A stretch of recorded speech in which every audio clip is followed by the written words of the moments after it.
Wind is blowing out right now to left. And Jody Garrett steps in against Aaron Cook.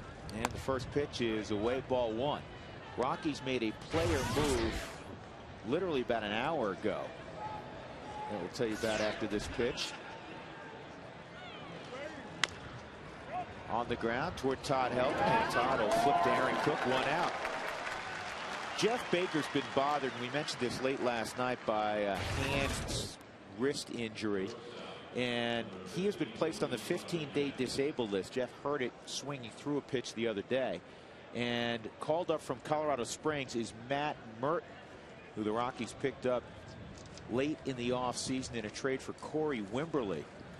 So Merton, who was tearing the cover off the ball at 4-11, 4 home runs, 19 RBIs. In fact, just last night we were bragging on what Merton had been doing down under. He is in uniform. He'll wear number 14, and he is available today. Also potentially available, Brad Hopp took batting practice out on the field. I mean, yesterday he had trouble moving the neck, but you know, by and large looked good after getting struck the night before. Brad took batting practice and said he looked fine, or felt fine.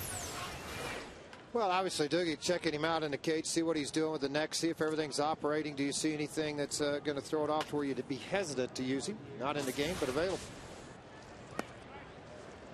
And I'm sure in a perfect world, Clint would like to stay away from him. Give him today off. Tomorrow is an off day, and then Friday he's raring to go in San Francisco as the Rockies open up that set against the Giants. That is in there, 2-1 on Luis Rodriguez. Rodriguez fell behind in the count last night to Manny Corpus. But he said, I know he didn't want to walk me, and he sat on the fastball and was able to hit the ball between first and second. Wasn't exactly crushed, but he got it in the right place to drive in the go-ahead run. Aaron Cook will lob over to Todd Helton. 2 outs. Here are the Rockies defensively today. In left field, Seth Smith. In center, Dexter Fowler again. Ryan Spilborgh's in right. Ian Stewart's at third base, his natural position. Tulowitzki at short. Barmes moves to second. He had started at short the last 2 days. Todd Helton again at first. Chris Iannetta is behind the plate. So here's Brian Giles. And Giles swings at the first pitch in the direction of Mr. Smith. A 1-2-3 start on 7 pitches. That is very Aaron Cook-like.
The bottom of the first inning. Here's Clint Hurdle's lineup this afternoon.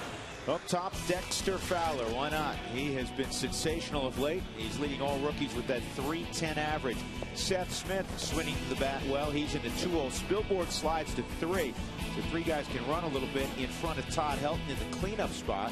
First time this year for Todd out of the 3-hole when he's playing. Ian Stewart 5, Troy Tulowitzki 6, Barmes, Iannetta, and Cook the bottom third of the lineup. Dexter's on base percentage as he steps in close to 400. And Kevin Correa's first pitch is in there on the outside corner for a strike. Dexter Fowler 8 for 20 on the homestand. He's 7 for 13 in this series. 1 ball and 1 strike. Fowler leading all rookies not only in batting average, slugging percentage, hits. He's leading the entire National League. Forget whether it's a rookie or not. It's stolen bases. That's outside 2 and 1.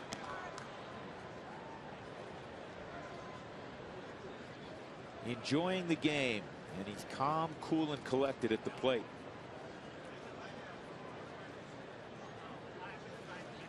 Two one, and swung on and missed. Correa with a 90-mile-an-hour sinking fastball. 2 balls, 2 strikes. Correa signed as a free agent in the offseason after spending the last several years in the Giant organization.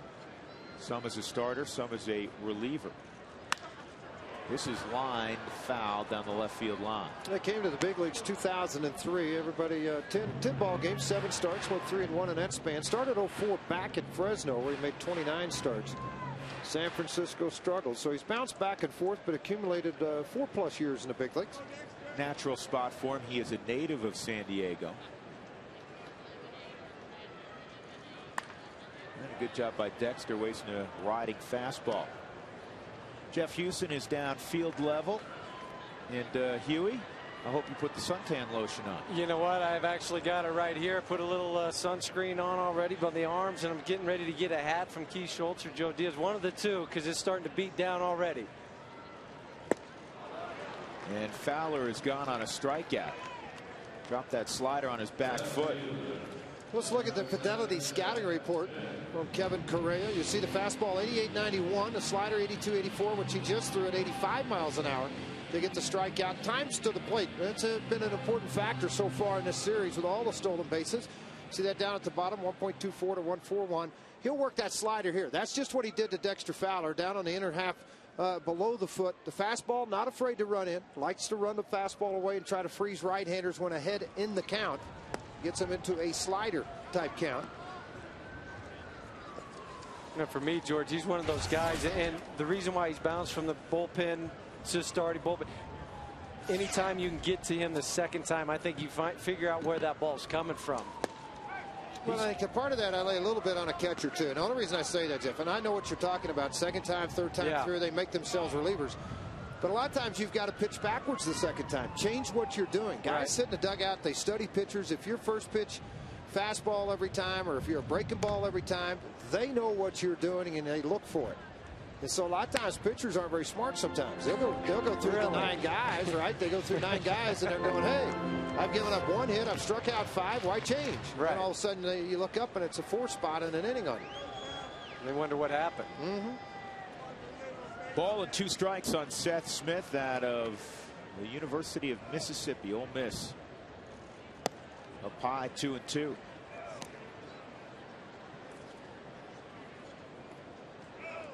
Seth 5 for 9 on the homestand, including a home run. Got the Rockies on the board last night, trailing 2-0 with a home run just over the scoreboard and right. Smitty hangs tough. This was off of Edward Mojica in the 6th inning. Well, Ryan Drive just got over the auxiliary scoreboard, but it's only got to clear by an inch. It looked like he almost hit that ball when he made contact with just one hand. Top hand looked like it came off right at contact point. And he covers the slider away. Well, the last 7 days in the National League, he's hit .571. That's the best. Guzman .515. Loney at .476. Beltran doing a great job in New York at .464. And Braun at .458.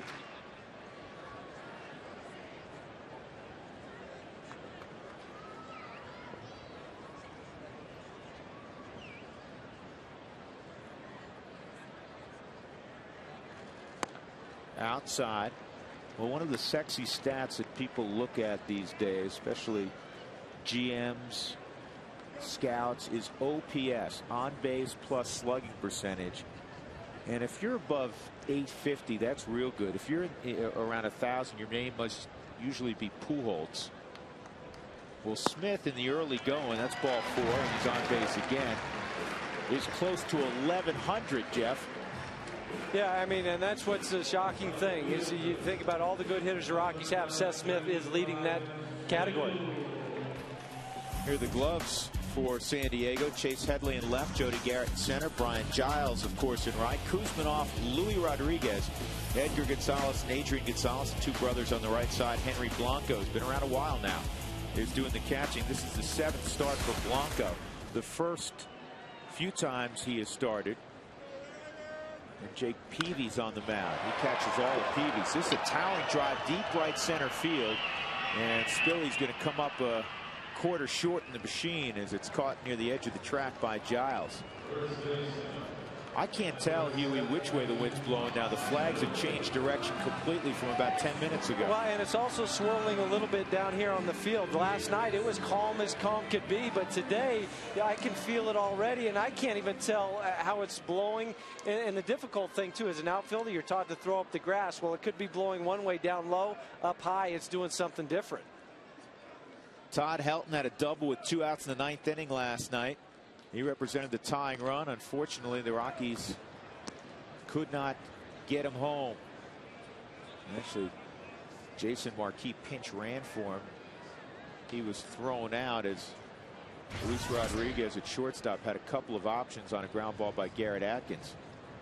That ended the ball game. This is fouled off, and it's quickly a 2-strike count on Todd. Helton's got the average to 286.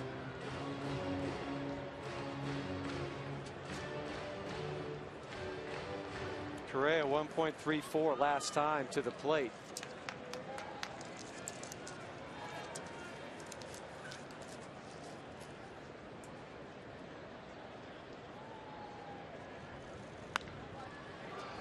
This is in the air down the left field line, and look out. Headley is now a spectator. Hopefully Chase is all right.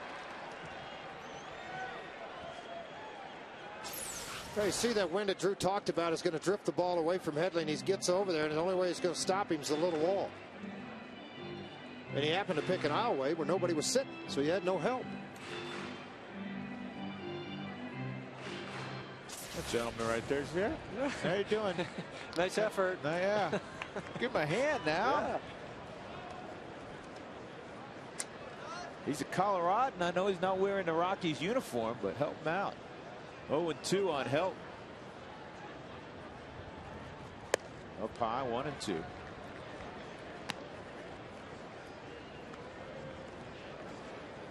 Hard to believe Helton broke in 1997. Lifetime average of 328. 311 home runs in his career. 1-2, swung on and missed. So Correa with a couple of punch outs in the first inning. Seth Smith left at first after walking. Will go to the second.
Cook taking the mound in the second inning. You'll see 4, 5, and 6 in the Padre lineup. Bob Apodaca is wearing a microphone for us this afternoon, and we appreciate it.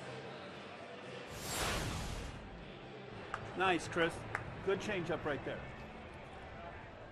No, it was a changeup as far as location, though. No, but everything has been away. Well, one strike, I think, on Rodriguez, but,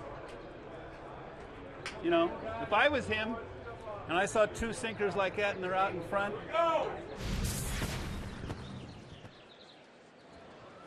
Chris Iannetta has the sign to Aaron Cook. Adrian Gonzalez steps in. They want a sinker down and away, and it's away. Ball 1. Here's Adrian, 6'2", about 230 pounds. Graduated from East Lake High School in the San Diego area and was the #1 pick in the entire draft in 2000 by the Florida Marlins.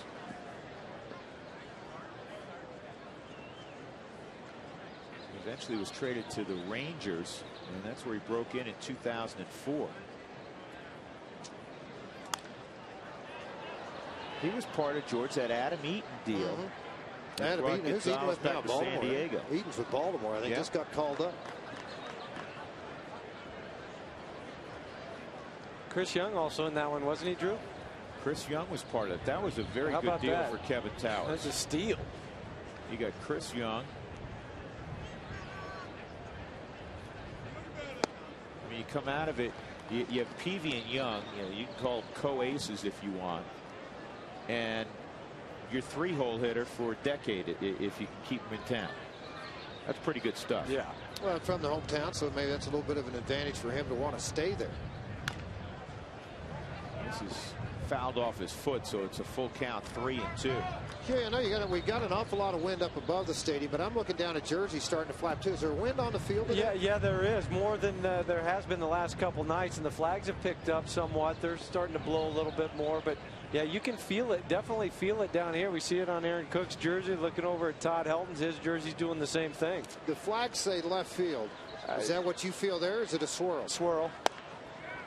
Checks his swing, and it's low. Ball 1, or excuse me, ball 4. And Gonzalez will go to first base runner. Let's take a look at the Bird Auto keys to this ball game. Obviously, it's going to depend a lot on Cook's sinker if he's getting quick, fast innings and being able to work through it. The bottom of the lineup was very, very good the first ball game in here. And then again, folks, it's getting like a broken record, but the bullpen's going to have to do its job on the backside. Switch hitting Chase Headley at the plate.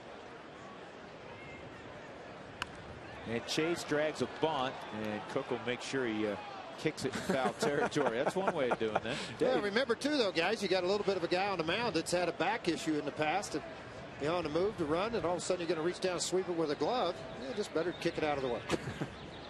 Fans, feed your Rockies fever at Taco Bell. If the Rockies score 7 or more runs during any ball game, go the next day between 4 and 6 to your Colorado Taco Bell locations. And you get 4 tacos for $1 with the purchase of a drink. Now that's a steal. Only 1 order per customer. Stewart at third. Atkins being given the day off.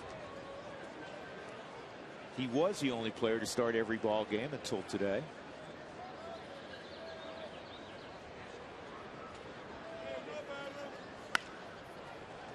Jeff, I want to ask you a question. As a baseman, I just watched Gonzalez do this. I know, yeah. And I watch these guys. All right, they get down in it, and he's not going to steal a lot of bases. He has 1. Well, hold on, George. But my point is, wait, let me make this point real quick, Drew, and then you can say something. But what my point is, he spreads out, and then he takes like 2 steps. He's going to go, and then he stands up straight. Yeah, but if the ball's hit, I mean, he just eliminated himself out of breaking up a double play. I know exactly what you're thinking, Jory, and I don't know why guys do that, because all of a sudden you've lost all momentum for a secondary lead to go to second base. And this should be 2. There's 1. There's 2. Well done. The point I was going to make, just to add to what George was saying very quickly, that stolen base last night for Adrian Gonzalez, the first of his career. He had gone 558 games, the longest stretch for an active player without a stolen base. Well, good to see the sinker from Cookie, and a really pretty easy feed, too, for Barmers over to Tulowitzki, and then you just air it out. And he did air it out right on the line. Oh, he did. I mean, that was not as easy a hop as you think that Clint Barmas got. It was up just a little bit and had to go to the backhand, but perfect feed, and what a strong throw. That just makes it so easy for Todd to catch the ball. 2 outs, nobody on. Kevin Kuzminov. Big swing and a miss. Kuzminov had a hit last night.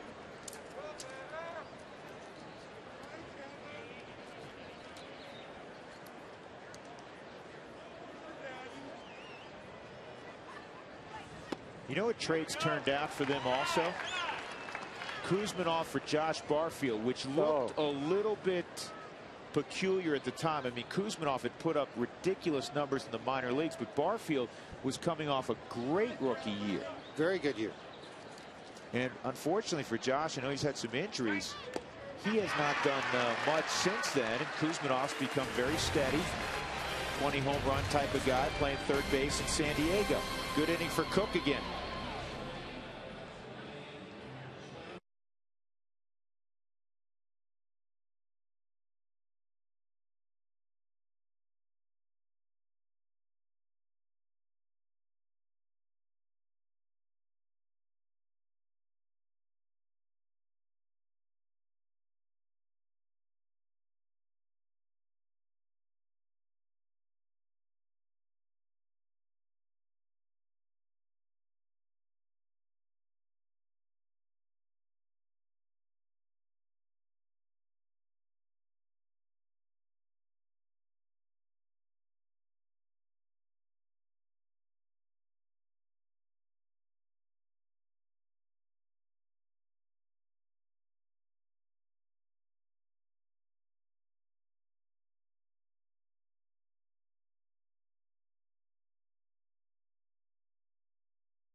The second inning, the Rockies facing Kevin Correa. They'll have Ian Stewart, Troy Tulowitzki, and Clint Barmas, 5, 6, and 7, to face Correa. Correa's had good numbers at Coors Field, but the Rockies have not seen him as a starter since 2005. When the Giants beat the Rockies 5-3 in San Francisco. He's got a career .316 ERA at Coors Field in 25+ innings.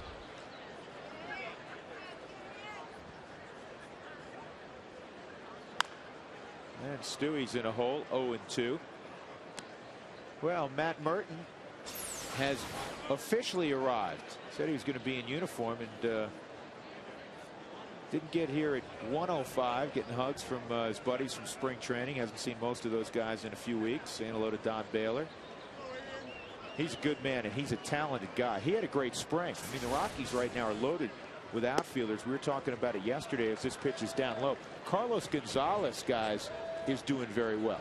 This guy's hitting .411 when they brought him up here. Now he had 19 RBIs, hitting a long ball. Anybody that's hitting over 400 deserves a shot he's getting. Unfortunately for Baker to be hurt to present that shot for him. What was it last night? You looked up in 68 at bats. He struck out like 5 times. 4 times. Yeah, 4 times in 68 at bats. I mean, that's just the way he's been swinging down there. Talking to Tommy Reynolds, he said he's as locked in as any hitter he's had in a long time. 3-2. And you like to see that, the professional approach, when you have a guy that's been in the big leagues, had success in the big leagues, particularly with the Chicago Cubs, in referencing Matt Merton, to go down there and handle his business at the AAA level. It's not where he wants to play. A tough place to play and manage because everybody thinks they should be up here. Ball 4. So Stewart was in a ditch, 0-2, and earns a free pass. So So leadoff base runner in the second for the Rockies. Tulowitzki coming up, and we send it down to Mark Stat with today's Mike Shaw Auto Update. All right, thank you, Drew. Sunday afternoon ball game. Thought I'd bring my glove and try to grab a foul ball here this afternoon. And that's because on this date in 1916, the Cubs broke tradition and allowed fans to keep foul balls. You used to not be able to do that. 1916, they changed it. You can grab a foul ball. By the way, speaking of baseballs, the Rockies rub up 13 dozen a game. They use about 10 dozen.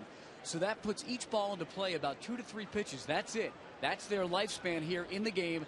Then they go into the BP hopper, then to the cage, and then they go down to the minor leagues as Tulowitzki swings and misses. And they go down the system because the balls are the organization's baseballs, and they use them until they can't, and they send them down the minor leagues. Interesting little stat about baseball. So maybe I'll get a foul ball when Helton comes up. All right, Stout. Yep. Are you a Jose Mesa fan?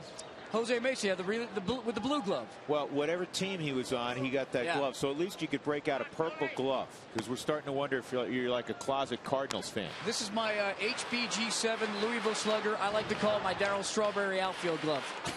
It is strawberry in color. It is the straw man. There you go, Mark. All right. All right. We'll talk to you in a little bit, buddy. 1 ball, 1 strike on Tulowitzki at the plate. Troy had a hit last night to snap an 0 for 19 slide. But then was kicking himself later on in the ball game. He came up with 1 out and the bases loaded, a chance to get a run across, and he hit into a 6-4-3 double play. He had a good opening week, George and Jeff, but since then he has struggled. He will find a way out of it. And that's maybe the biggest lesson he learned, Huey, from last year in conversations with him. When he had the injuries and the slow start last year, he said, you know what, I can hang my hat on the fact that I hit over 320 in the second half, and now I know I can deal with the failure. And that's a good place to be. It's not a good place to be. Runner going. This ball deep in the hole. Diving stop. Rodriguez is going to have to eat it. And that's one way you extract yourself. You know what? That's a hit.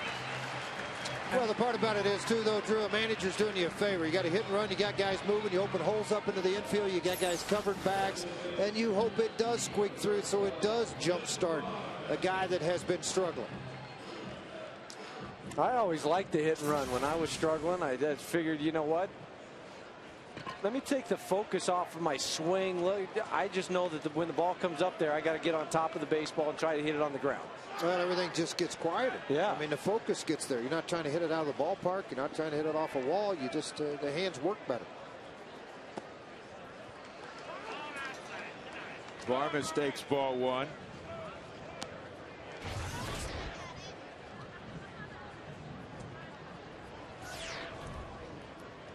Varmy leading the Rockies with 6 RBIs on this homestand. 2 out there, nobody out. Stewart at second, Tulowitzki at first. And this is in the air to right. Stewart tagging, and Giles still a very good arm. Here comes Stewart. The throw is going to be cut off, and they got Tulowitzki hung up. No, he missed it. Oh. Correa snuck in behind him. Excuse me, Adrian Gonzalez snuck back in behind him, and that's a costly out on the bases. Instead of having 1 out, a runner in scoring position, now it's going to take a knock with 2 outs. Well, he thought the ball was going to go over the head of Rodriguez at shortstop. You got to see it over his head, though. Yeah, but I don't think Gonzalez. Gonzalez stayed on the bag, didn't he, Jeff? He never left. No, he never left. But Troy thought he could get out there, and why I said ooh is because he didn't tag him. He missed the tag, but the ball beat him when he went back to slide into second. All right, excuse me. You know what, Jeff? You got a headset on. You can't really hear all this going on, but it's kind of fun because I look down. Tom Hallion is into it with a guy on the first row over here. He's screaming at him. You missed him by a foot. And they're all of a sudden, they're having their own conversation. Because the guy in the front row saw it right. Chris Iannetta swings through that. It's 1-1. I mean, I had the perfect angle looking right at the base here, and it was just the old swipe tag, the phantom swipe tag at Troy. I mean, that's not an excuse for getting thrown out. I mean, you just can't do that and take yourself out of first and third with 1 out. No, that's when you hope Iannetta picks you up. Get a base hit here, get the run across any way you can. You know, we forget about that. As peculiar as he Did he come off the base after he tagged? Did he ever tag? Yeah, he re-tagged. He came back as soon as he saw that Ian was tagging at second base.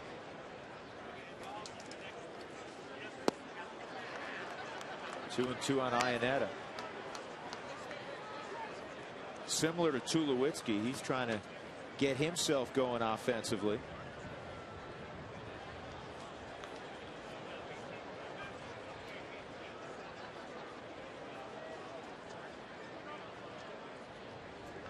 Chris 0 for 9 this year with runners in scoring position.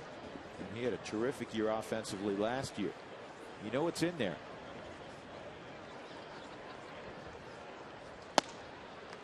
Three and 2. He had a very good WBC also. I know a lot of people say, oh, you know, he didn't get enough at bats in spring training. He feels like he got enough at bats, and he got plenty of ABs in the final couple of weeks when he came back from the WBC, and he swung the bat well. Hit a home run opening day, in fact. Well, I think the WBC affected pitching more than it did the hitters. It's not getting enough game consistency when you're trying to get in shape for a season. Windshield chipped or cracked, don't wait. You know the drill. Call Colorado's #1 team, Elite Safelite Auto Glass, 303-287-5000, online, safelight.com. Aaron Cook on deck, so Correa knows he doesn't have to give in here to Iannetta. And this ball is a high drive, deep left field. Take a good look. You won't see it for long. Up on the concourse. Third home run for Iannetta. It's 2-0. Just when I said he didn't have to give in, he hung a slider in the hit-me zone. That thing was crushed. Swing and a miss on a couple of sliders down and away. That's where they wanted this one. Didn't make it. You know, whenever you slow the ball down, Huey, to that mid-80s, low 80s range, and it doesn't break, tell you what, it's not fun to be on the bump at that time. No, he just speed up that bat, and that's one of the few times you'll see some emotion from Chris Iannetta. He kind of flicked that bat at the end. Boy, oh boy, we see some balls go up there in batting practice, not too often during the ball game though. Aaron Cook, line drive, base hit.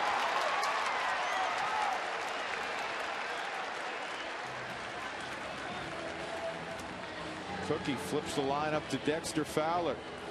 But George, it goes back to that point you made just a moment ago with Chris Iannetta. You know, you had the base running mistake, but your teammate picks you up, and that's what you need. The bottom part of that lineup, or everybody to pick everybody else up.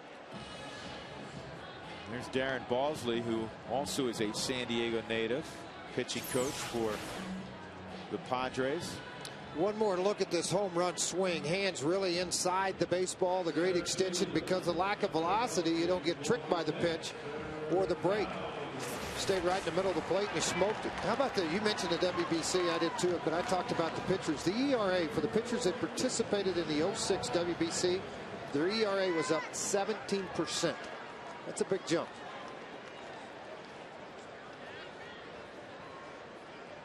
Cook at first. Dexter Fowler struck out on a slider down and in his first time.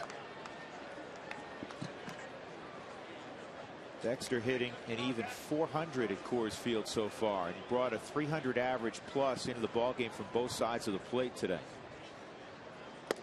That's in there.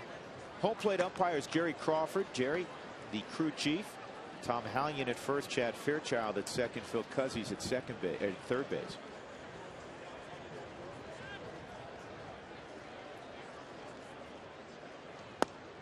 That's there as well, 1-2. Well, the Padres jumped on top yesterday with a 2-run home run from Scott Hairston. And now the Rockies have an early 2-run lead this afternoon on a 2-run shot from Chris Iannetta.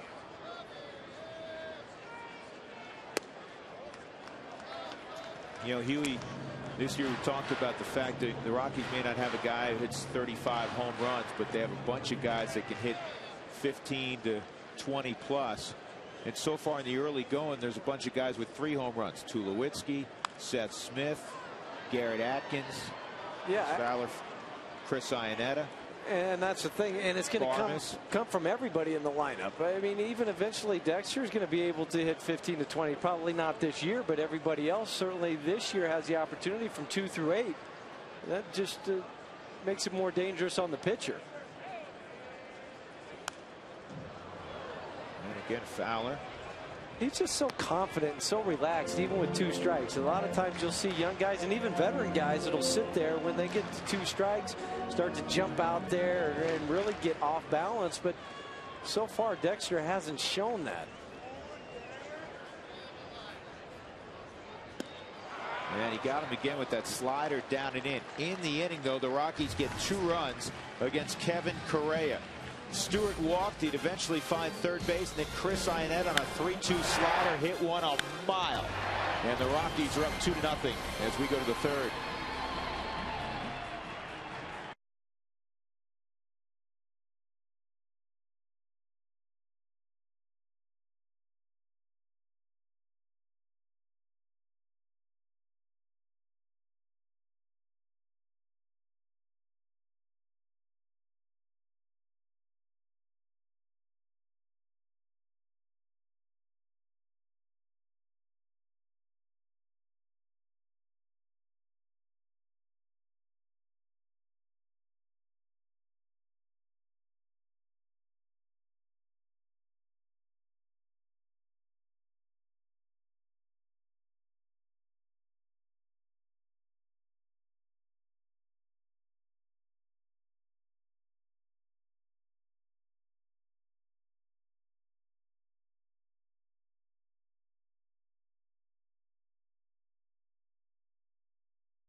Home run of the month of April has given the Rockies a 2-0 lead. Today's E470 Road Ahead is brought to you by E470 and Express Toll, the best way to save time and money. And the Rockies, after a day off tomorrow, off to San Francisco. Then it's 2 in San Diego against these Padres. And then the Giants come a-calling next Wednesday. Rockies in the midst of 19 in a row inside the division. Today is the final game in the month of April. Tomorrow an off day, and then the May schedule begins. And despite all of their efforts, the Rockies have not gotten out of the gate in April like they wanted to. Hopefully Aaron Cook can start a trend here on the final day of April, or the final ball game in April, in the right direction. He's ahead 2-0, and first pitch swinging, Edgar Gonzalez. And Stewart throws to Helton, 1 out. We're starting to see the ground balls that you're familiar with Aaron Cook, and I say the kind of ground balls because they're balls that are hit hard on the ground, and then they're balls that are chopped, and that's what you see with Aaron Cook. 7 out of 8 so far. I mean, it's a 1 strikeout, the double play ball. Everything else has been down on the ground in this ball game.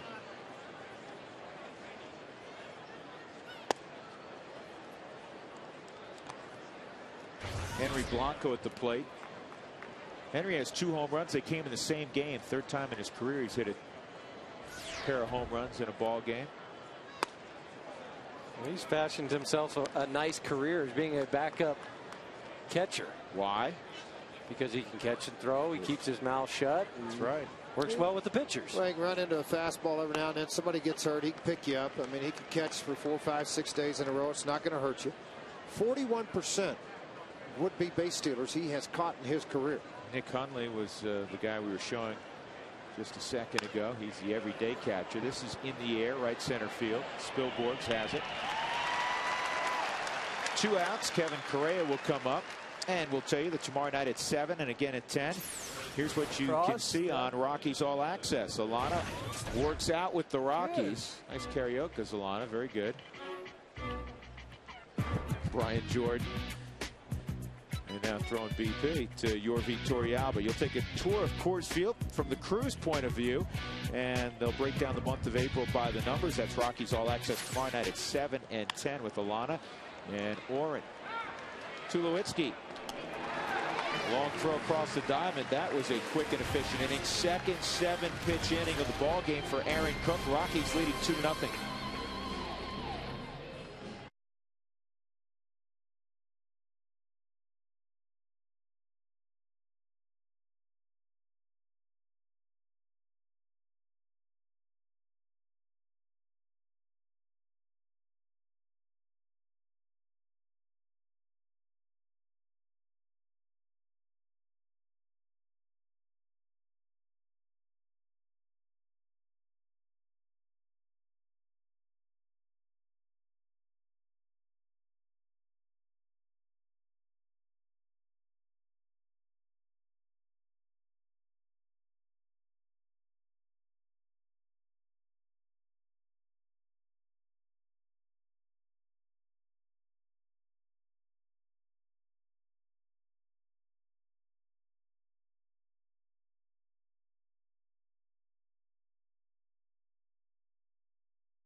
Has a 2-run home run. The Rockies have a 2-0 lead. Aaron Cook has seen the minimum through 3 innings. All is good with the Rockies today. Back upstairs with George Frazier. I'm Drew Goodman. Jeff Houston is field level. And your guys' focus this afternoon is on Cookie and the ground balls. Ground ball out. 6 so far on the ground ball outs for Cook. He's given up 2 fly ball outs. The soft by Blanco and a soft to left by Giles. So he's doing his job with 1 strikeout. And it all goes back to the sinker and working to the outer half of the plate, stay off the fat part. Well, and nothing's been hit hard. And down here at field level, you can really see the sink that he has on it. At the last second, boom, that ball is going down. And to me, that just shows you that Aaron has that sinker that we're so used to seeing. Seth Smith steps in out of the 2-hole against Kevin Correa. And there's that disappearing slider. He's been able to locate that pitch well. He's gotten Fowler on it twice. Todd Helton once. Struck Todd Helton out with a slider on the backside. Smitty walked in the first inning.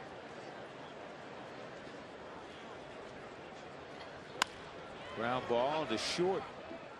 And Luis Rodriguez will throw out Smith. Well, so far for Aaron Cook, we talked about the ground ball out. 6 of those in the ball game. Pretty simple here. I mean, just top end over to Todd Helton on to Cook. One of the early ones, and then one right back to Aaron Cook. You see a lot of hitters reaching out for the baseball. I haven't seen a lot of sliders. Double play obviously played a role in this ball game, that they were able to turn up the middle on a hard sinker. Correa, the pitcher, ended it back into the 3rd inning with a hard ground ball.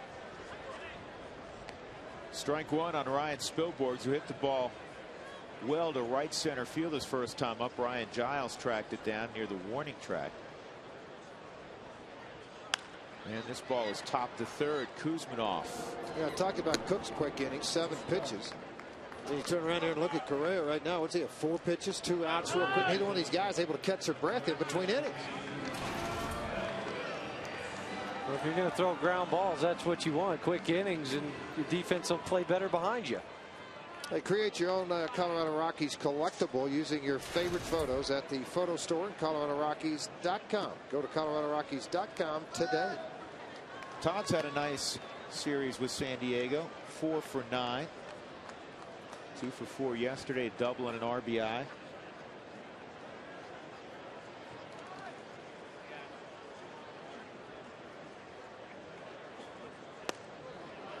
he's out front 1-1. One of the few changeups we've seen. 79 to 83 typically with his changeup. He obviously uses it more as a starter than he will as a reliever. Well, on the Hyundai cam, you could take a good look at this. You see 3 fingers laying on it, and it's almost got the split type action working on it because of where he lays the index finger directly on the seam of the baseball. And if you really pronate the inside, and then what you think about is jamming your thumb into the ground. I know that's you're actually not going to do it, but that's what you're thinking about to create that hard spin that'll go make the ball move downward. 3-1 on Helton. And this ball, towering drive, deep right field, way back, see you later. Second home run of the season for Helton, and it's 3-0.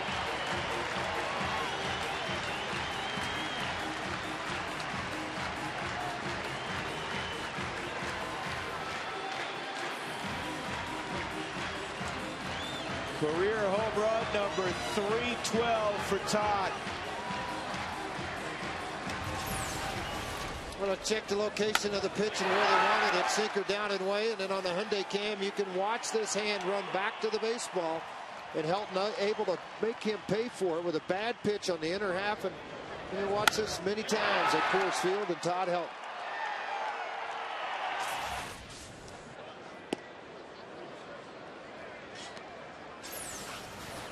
Come on, Lightning, baby.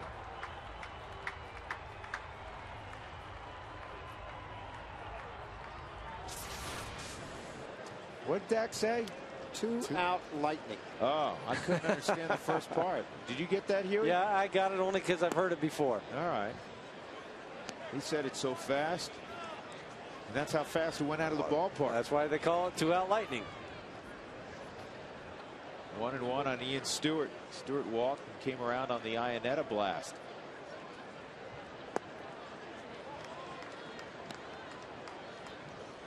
Todd now 105th on the all-time home run list. 2 ahead of the guy you know, Jay Buhner. Huey, and yep. 2 shy of Reggie Smith, who was quite a switch hitter.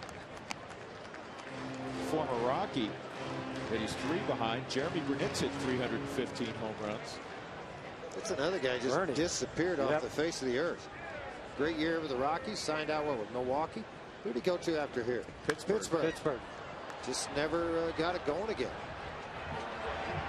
Well, one time out, who was it? Giles and Jeremy Brunitz were teammates down in the Cleveland Indians organization down in Buffalo. They ended up both leaving there and having pretty successful careers. They had a ton of sluggers then in Cleveland. There was somebody else in that outfield I'm drawing a blank on, but I know those 2 guys were there. The big debate was who was going to be the better player. Well, I think they both turned out pretty well. Did Manny play with them? It might have been Manny. It seems to me there was one other guy that besides Manny. 3-2 on Stewart. 2 outs. The Rockies up 3-0. A couple other big names that Todd's just a few doors down from now. That's down low. Ron Say with 316 lifetime home runs. The great George Brett, Hall of Famer, with 317 home runs. That'll bring up Troy Tulowitzki.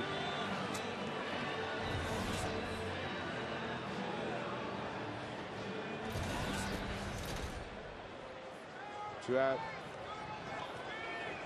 Runners in scoring position. Average. Good to see the Rockies up among the league leaders. That was a trouble spot last year. Stewart takes off on the first pitch. Blanco's throw is in time. So Henry Blanco cuts down Ian Stewart. In the inning, Todd Helton on a 3-1 pitch. Dropped the barrel of the bat on one and hit it out to right center field. Colorado 3, San Diego 0.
Run from Chris Iannetta, solo home run from Todd Helton. It is 3-0 as we go to the fourth. Jody Garrett, Luis Rodriguez, and Brian Giles to face Aaron Cook, and we face down Mark Stout again. Mark. All right, Drew, time for the Aflac trivia question of the game. And you guys were just talking about Todd Helton hitting his 312th home run and home run hitters in relation to him. Well, how about we talk about the newest member of the 500 home run club, Gary Sheffield, now of the Mets, but a former Padre. And the question is, in 1993, which rookie pitcher was involved in a deal in which Gary Sheffield was traded by San Diego? Give that some thought. Drew? I got the answer. You don't want me to give it to you right now, do you? Not right now. All right, I'll wait. Give it a batter. Give me one pitch. No. This is a good question. Jody Garrett hit a ground ball to Todd Helton his first time up.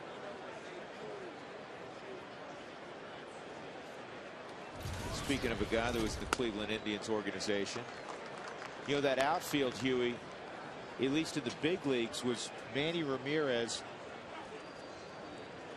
Albert, don't call me Joey Bell, and Kenny Lofton. It was Albert was the other guy I was thinking of. Yeah.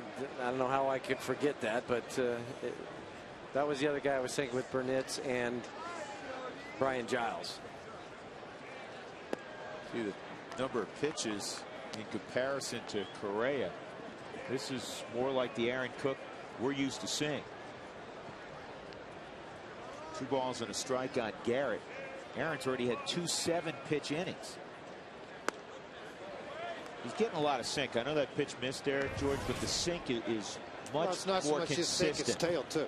Yeah. And you got a big move to the right with the baseball now. And as a sinker ball guy, I mean, you fight yourself to throw it. That's where a lot of times, sometimes you just tell a catcher, set up in the middle.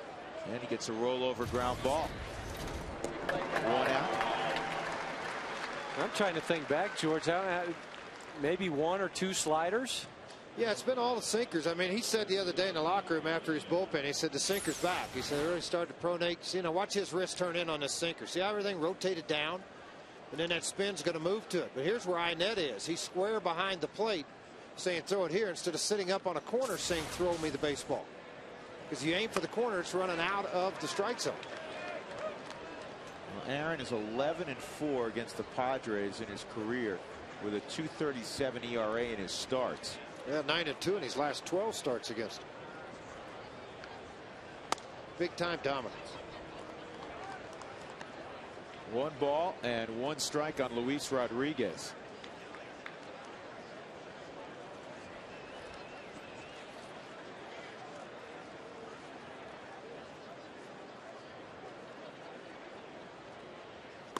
Outside.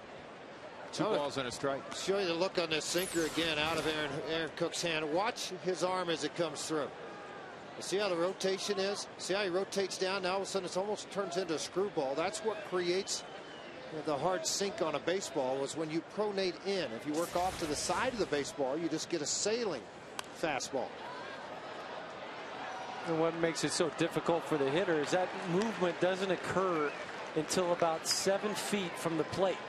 So you've already made your decision to swing where the ball is going to be, where you're going to try to hit it. And then that's why you see so many weak ground balls, because when you start your swing, you're thinking it's going to be on the sweet spot of the bat.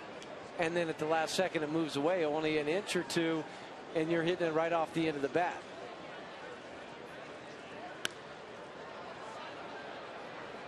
And that's foul by about 15 feet.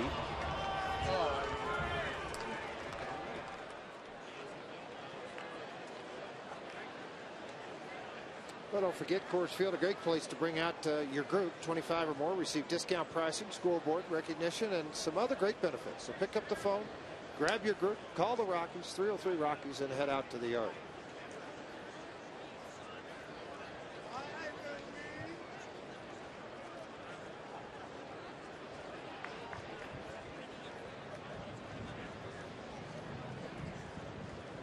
Two balls, 2 strikes on Luis Rodriguez.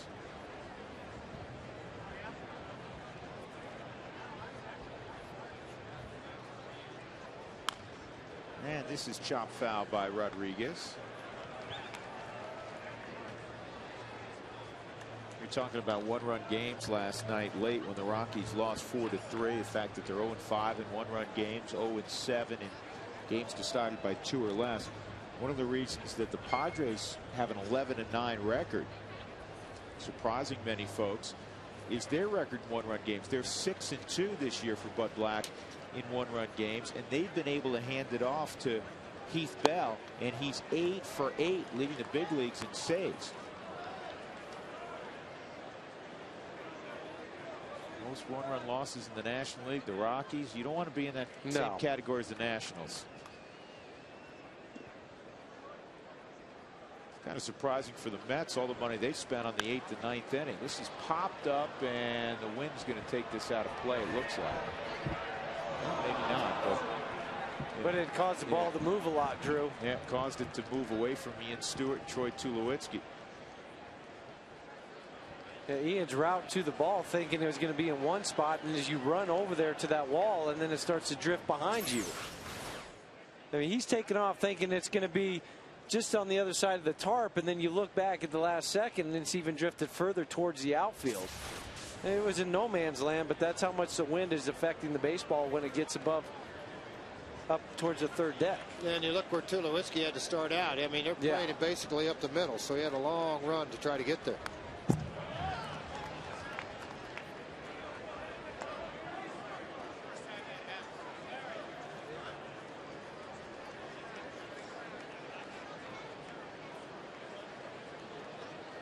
Luis Rodriguez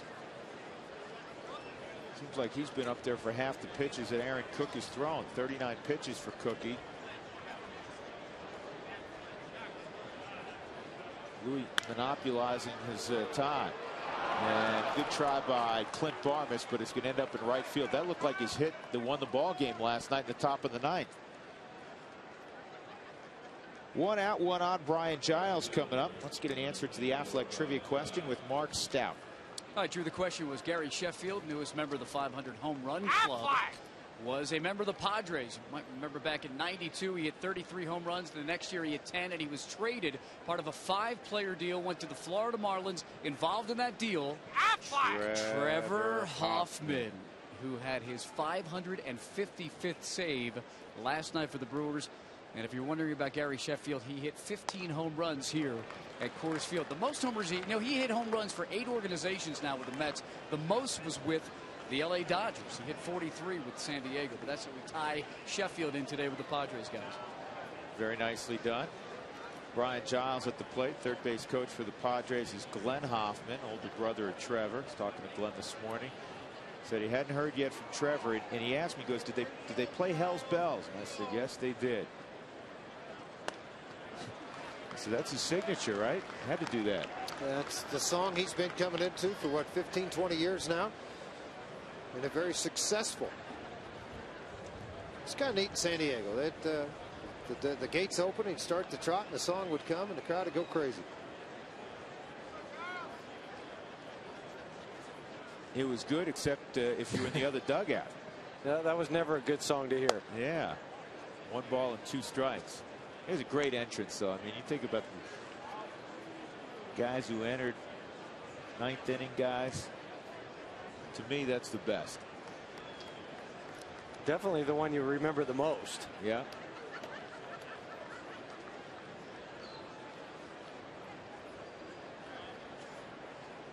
I don't remember what the song was when Gagne had it going in L.A., but they used to flash up on the board, "Game Over." Oh, it was "Welcome to the Jungle." That's right. Welcome. But then they used to flash up on the scoreboard, "Game Over," and you know what? It was 84 straight saves for Gagne. 1 and 2 on Brian Giles.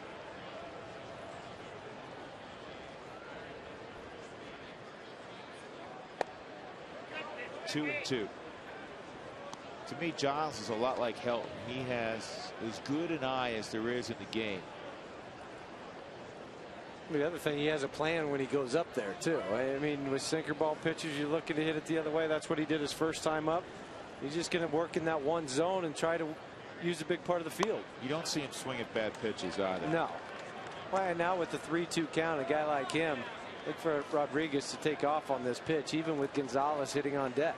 George, there had to be guys that went up to the plate where you said, you know what, there's no point trying to spin a slider a foot and a half off the plate. It's just a waste of time. Yeah, and well, I would never big on that anyway. Guys that say throw them a pitch they couldn't hit, you know, get it off the ground and runner going. Don't let them have it. Probably the best one was Dennis Leonard with the Kansas City Royals. Gave up a lot of 0-2, 1-2 hits, and Whitey Herzog told him, I'm tired of it. I don't want to hit the next one. So sure enough, he throws it all the way off the screen about 25 feet high and looks in the dugout and said, didn't hit that one. The thing they forgot about, the guy swung at it and went to first. On a 1-2 count. Whitey said, I'm tired of him getting 1-2 hits on us. I understand. I'm a little perplexed by that actually occurred. Yeah, let's watch the sink on this baseball. See what Huey's talking about, right out in front of the plate, and then here's that hard bite down. So you're constantly getting the bottom half of the bat. So you're getting obviously a lot of ground balls. And right off the end. Rodriguez at second and Gonzalez at the plate. He fouls it back.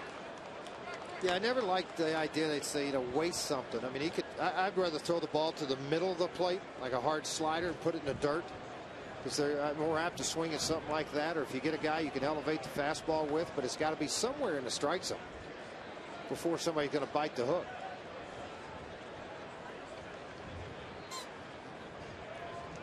Nine of 13 first pitch strikes for Aaron Cook. Correa was on a hot streak early in the game. A lot of strikes. 1 ball and 1 strike on Adrian Gonzalez, playing with his older brother Edgar, 4 years his senior. David, who played baseball as well, didn't get to the big leagues, 8 years older. And some pretty good games of wiffle ball in the backyard. Edgar has described Adrian as a studious one. He said, you know what? He's the only one of the 3 brothers that he'd come home right after school and do all his homework, and he didn't have to have anybody tell him to do it. And he's applied that to his craft of hitting.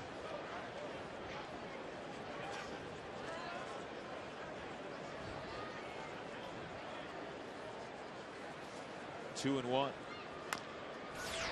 Slowly hit. Cook's going to get there, and then he's going to tag out Adrian Gonzalez. Adrian did the power slide. Good inning for Cook. Gave up a single to Rodriguez. First hit of the ball game for San Diego.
Iannetta, a solo shot from Todd Helton. Bottom of the 4th inning. Tulowitzki, Barmes, and Iannetta. Geico quote of the day reads, "The manager started me in this one game and I thought I was doing all right," Dick Williams said, "but after 7 innings I was taken out and replaced by some kid." What was his name? Robbins, something like that. Oh yeah, it was Brooks Robinson. Well, He had a pretty good career. Yeah, going to have a little delay here right now. Jerry Crawford left the field. Not sure where he went to. Tom Hallions visited with both guys on the benches. And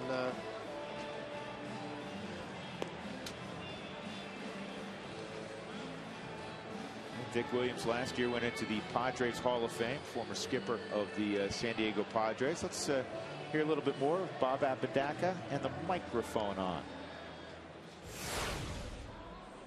Caught ourselves getting off that back leg a little soon again. You did it. You made the correction on the last pitch. Yeah, I did. I was like, screw it, stay back, make pitch. Absolutely, absolutely. And I think we got caught up more what the runner could do to us than this guy could do to us. And I think that's why you went to the with Giles, the last pitch to Giles. well, a lot of times what you do, and that's what he did. You start thinking about a runner. You start thinking about what you're worried about or what you're trying to accomplish. Then you make a mistake, you end up getting hurt. That time, what Bob basically said is like what you did. You sat on the back leg longer. You allowed yourself to load a little bit longer. Get on top, work the sink. Well, Jerry Crawford's back to work again. Tom Hallions out there joining him. A full slate. And Troy Tulowitzki will hit first. He had an infield single to deep short against Kevin Correa.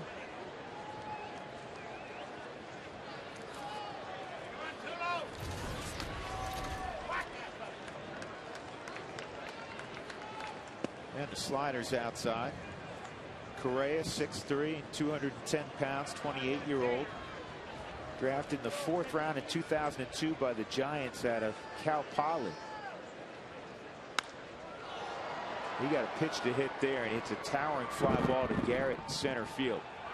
That was in his wheelhouse. Boy, he just missed that one. That's just the fine line you have, though, between when you're swinging the bat well and you're just a tick off.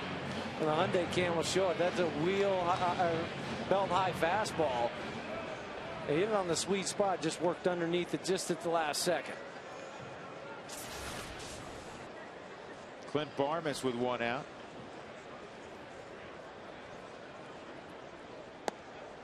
He gets a slider. That's low. 1-0. Windshield chipped or cracked. Don't wait. Call Colorado's #1 team.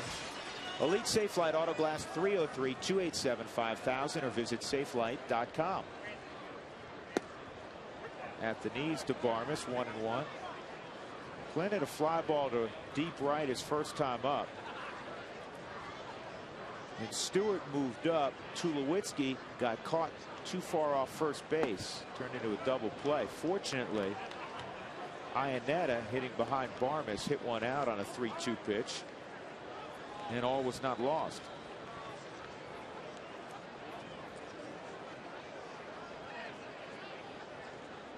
Well, the book on Barmes is you get ahead, throw a breaking pitch slider away. That's where the setup is, and that's where the pitch goes. Clint stared it down. 2-2.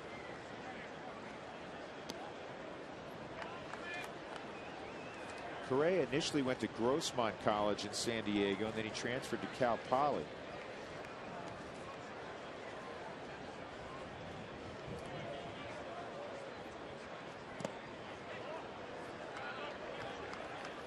Three and two. He was drafted actually after his junior year in the 23rd round by the Cardinals. He turned down $25,000, feeling like he could improve his stock his senior year. And the gamble paid off, as again he moved up 19 rounds and quite a bit of money. On the ground at Kuzminov. Kuzminov has nice hands. You know, it's so funny, Huey, that I was about to lead you to that. He is really a guy that he has decent range, and if you hit it at him or anywhere near him, you're out. Well, very soft hands, and then he catches it in an easy transfer and throw. I mean, he comes up, he separates right at his chest like he should, and then every throw has been right on the money. But those hands, as a third baseman, you have to have those soft puppies out there. Just real light on your feet and light on your hands. Chris Iannetta with 2 outs and nobody on. Rockies up 3-0. Here's the 1-0 to Chris. And the slider's inside. Kuzminov last year made just 11 errors. playing every day. 0 so far this year. Yeah, and that's a really good number, as you know, Jeff, for a third baseman. Oh, yeah. You're going to get charged for errors that you really don't have a clean shot at making the play. No, they think because it's hit right at you, but it's a one-hop smash. It goes off your wrist and kicks about 15 feet to your left. Oh, you should have had that play. It's hit right at it. How many times do you see those errors? No, a bunch. This is playable on the right side. Adrian and Edgar says, little brother, get out of the way. I got it. And he does. 1-2-3 inning for Correa. His first of the ball game. 3-0 Rockies.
Terrific so far. He'll face 5, 6, and 7 in the San Diego lineup. We check in again with Mark Stout. Mark. Thank you, Drew. Time for This Day in History, brought to you by Dex. It was on this day 2 years ago that Troy Tulowitzki turned that triple play on the ball that Chipper Jones hit here. As you check it out at Coors Field, Braves were in town, stepped on the bag, tagged the runner. Triple play from Tulo. Ironically, a year ago, Tulo on this day tore his quad in San Francisco on that ground ball. I know you were there, Drew. You guys were there, and where he just kind of pulled up and couldn't even feel the ground ball. So 2 years ago, the triple play. Last year, on this day, he had that injury. Let's go back up to the booth. So we want to be careful with him today. Troy, 1 for 2 in the ball game. Triple play was funny because he's tagging everybody, and then he stepped on the bag again, and then he went through to first. He tried to get like 5 outs. Everybody thinks it's so easy to turn an unassisted triple play. Were you ever involved in a triple play? Yes, I was. I had a chance to turn it unassisted. I did almost the same thing Troy did at first and second. Runners took off. I caught it. And then I ended up stepping on second base. And instead of tagging Vance Law, who was about a foot away from me, I threw to first base. Yeah, I know. Well, you know what? That's you. You're very unselfish. That's the type of guy I was. I just said, hey, you know what? I want to get everybody involved in this. And I was like, Troy, I came off the field. I'm happy as a lark because we said, hey, I turned a triple play, got us out of the inning. And then everybody in the dugouts called me, you dummy, blah, blah, blah. You had a chance to turn an unassisted triple play. At that time, it would have been the 11th. The last one before that was Ron Hansen, who was also in the ballpark. He was one of our coaches when I was playing for Montreal. So, yeah, to this day, I still have therapy over it. That and other issues. And one being the fact that that hat you have on looks great, but can you take the stickers off the underneath of the bill? Well, I have to give it back after the ball game. That's right. It'll just be stickerless.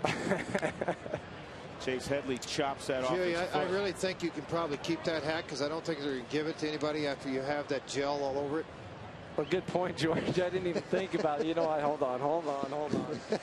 Let me take these stickers off. You know what? Honestly, you were going to take it home anyway. I was, too. Yeah, I got to say thanks to Joe Diaz and Keith Schultz. They brought this hat out to me. They didn't want my forehead to get too sunburned, so thanks, guys. Huey, by the way, you walked past one of our security people the other day, and they didn't recognize you, and it's because you grew your hair out this year. Well, and that's the problem I'm going to have on the post-game show right now, too, Drew, because after wearing this hat for so long, might have a little hat head. So, folks, if you see me on the post-game show after the game, that's the only reason. Let's check on Chase Headley. Well, on the Hyundai cam, we're going to be able to see exactly what happened. He's got a shin guard down on that front side. Ooh, caught the back leg on the right above the kneecap. That's the second time this homestand we've seen that on that back knee. Well, that's what you guys get for letting it travel deep into the strike zone on a sinker baller. Well, was it Matt Kemp the other day? Did the same thing. Fouled one off his back knee. And now we've seen it twice here in 4 games. Yeah, that's pretty unusual. So going there again, right, George?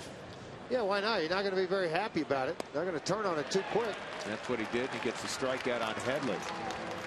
That is strikeout number 2 on the day for Aaron Cook. On the Hyundai cam, you can see the location of this ball. It's going to run back over to Chris Iannetta. As a hitter, I thought Headley stayed on it pretty well, but swung way over the top of the ball. He missed that ball by 2 to 3 inches. Which is but he doesn't pop his knees back.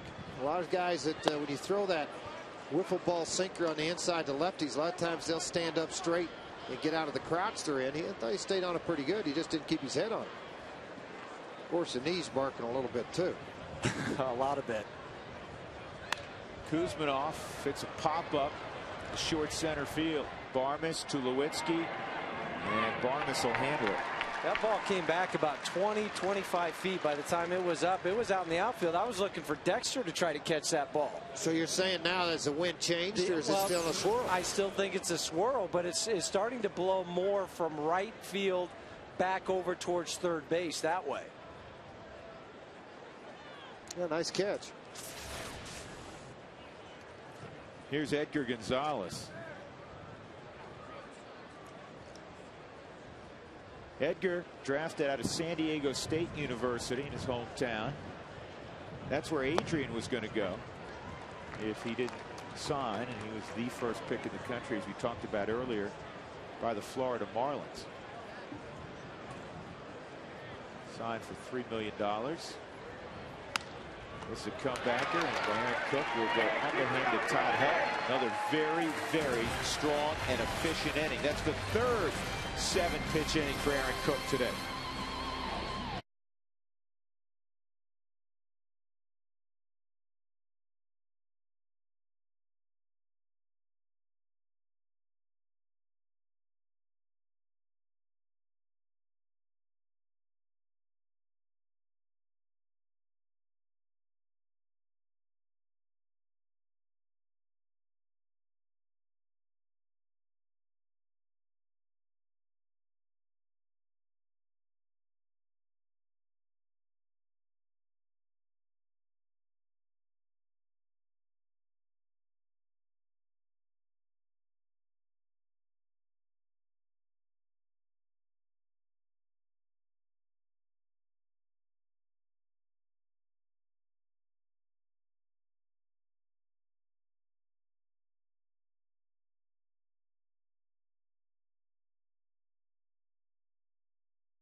Ball game 3-0, and as we waited for Bob Apodaca, Bob Apodaca had something to say about Drew Goodman. I want to hear this. Yeah, the one time I drafted Drew Goodman this year. I had him. I was managing. We were together. We were together. The one time I drafted Drew Goodman, he breaks down. His elbow breaks. He hits like $1.25. athlete my butt. You can't get him. You can't say that. You can't say that. Well, he just did. Killed me. That's not right. Yeah, it's not right because we played in the championship game too. You know, they threw me under the bus. Well, you did blow up your elbow. I did blow up my elbow. Embarrassing. Oh no, it hurt. Well, You blew it up. fourth inning. And now everybody knows. Yeah, pointed to Dak, said I'm done. That hurts. Said I got to be able to. I See, got to that's be all able right. to hold If he the wants to say microphone. you can't pitch, that's okay. You know, that's all right with me. But he Aaron can't go Cook- to the athlete thing. That's not right. No, that wasn't. He got you good. Watch your drink. It's about to go out the window. The only thing is, Dak always forgets. I have the microphone 150 times a year. Well, You I just put it figure on you're him going to one get him time. here in a little while. He's not going to like it either, but you are going to get him. Again. Aaron Cook gone, and that'll bring up Dexter Fowler. Hey, don't forget, you got the Marlins and the Giants. They're coming into town next week, and the Rockies get back off this West Coast. The Coca-Cola value packet's available Sunday, May 10th. If you'd like to buy it for that ball game, that's a great value for $49. So come out and watch the Giants and the Florida Marlins, one of the bright young pitching staffs in all of baseball, both teams. Here's the 0-1 on Dexter. And Lincecum. he's in a whole 0-2. Tim Lincecum will come in with the Giants. They will not see him this weekend, but a chance for the next time. And then Josh Johnson. Very strong right-hander, about 5th in the league right now in earned run average. Volstead, another good right-hander. Show him the slider, and let's see if they try to drop it on his back foot again. They've gotten him twice swinging there, and see if Dexter makes an adjustment. Well, as a hitter, I'm thinking that's exactly where they're going again. Watch, there's Blanco. He's going to slide inside. Slider down and in, and he got the bat on it. Blew up his bat. And they get the ground out. If you think back, Gregerson came in the game the other night. He went after him the same way. He went hard sliders down and in. Yeah, and that is the toughest pitch, not only for a rookie, but a veteran guy. On the Hyundai cam, we'll see where they're just trying to go. Dexter was able to get the bat there, but although got it right at the label, that's why the bat exploded. But it's so hard and so late that there's nothing you can do. If you do it, you're going to break your bat, or you might foul one off your shin or hook it foul. Seth Smith takes a strike. 5 in a row set down now by Kevin Correa. Smith a walk and a ground ball to short. In his career, he's 7 for 14 against Padre pitching.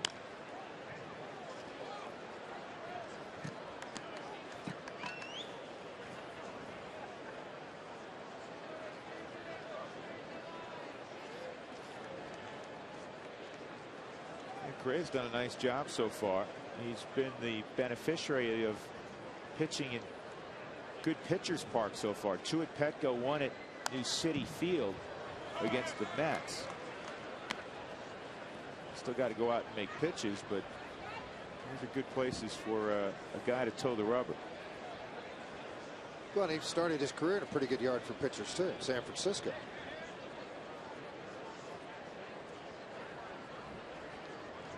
If you want to hand-pick places to pitch, there's Petco and Frisco, pretty good spots. Huh? Pretty good spots. This is fought off and dropped into right field. Good piece of hitting there by Seth Smith. Pulled the hands in.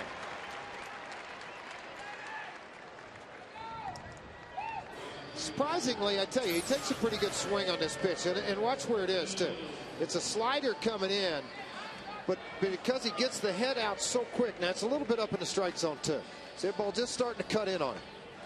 But he gets his hand so close to his body, it almost becomes a one-hand swing. But what people forget about with Seth Smith, this guy's a strong kid. A lot of guys, that bat would have blown up on him. Spilborghs 0 for 2. And Ryan takes a strike. Slider on the outside corner. You see Adrian Gonzalez there. I was chatting with him about City Field. I said, how'd it play? He said, big. I said, bigger than Shea? He said, yeah. He said, it's going to affect all those sluggers the Mets have, their numbers, I would think, by the end of the year. And you see the Yankees numbers. They have a very formidable lineup anyhow, but they're second in baseball to the Texas Rangers in home runs. This ball topped toward the hole and on through with top spin. Spilborghs sends Smith to second. Rockies trying to rally with 2 outs here in the 5th inning, and that'll bring up help. tack on to what you already have. A 3-run lead. You got a couple of outs. The Rockies second in the National League with runners in scoring position with 2 outs.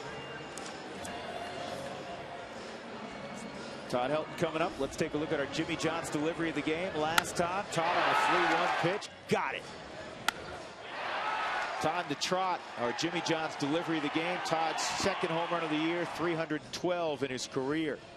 Hitting in the cleanup spot, as we mentioned, for the first time this season, 35 times last year he hit in the cleanup spot.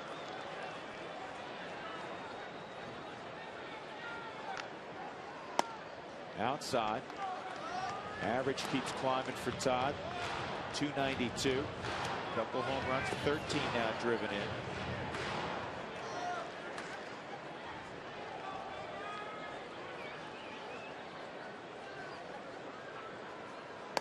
(2-0). This was one of the deals everybody, I think, who covers the Rockies assumed day game after night game was going to be automatic. Todd wouldn't play, but they're pushing him along a little bit. Not pushing him, he pushes himself. And now with a day off tomorrow, Clint's able to play Todd day game after a night game, and he'll be down tomorrow and then be ready to go Friday in San Francisco. 2-1. And I think that's all key. You have a day off tomorrow. And the other thing is coming off that tough loss last night. You need to get right back out there and get after him again. A couple other guys down. Hopper's still out. Garrett needed the day off, so it made sense to have Todd in the lineup. 3-1. Correa does not want to give in to help.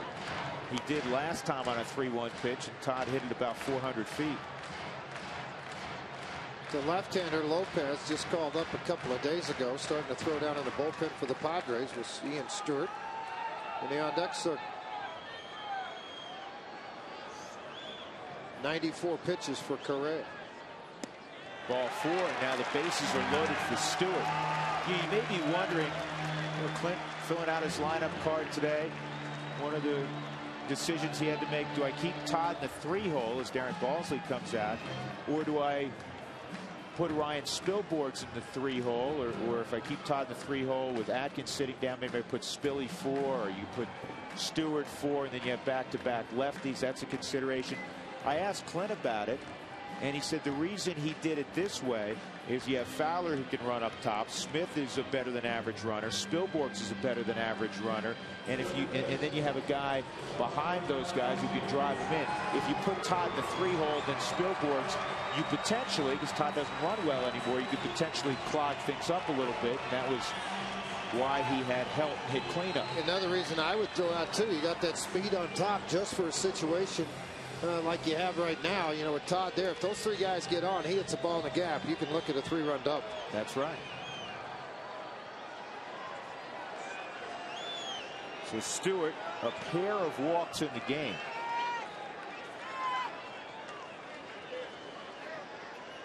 Here we go, 2 outs, bases loaded, and Stewart gets the slider on the outside corner.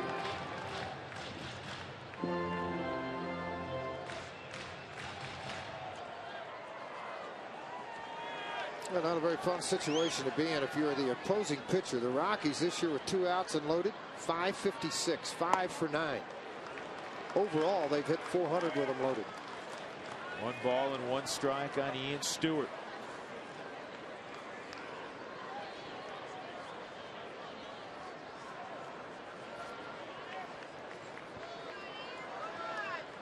In his career, he does have a grand slam, if you're at home wondering.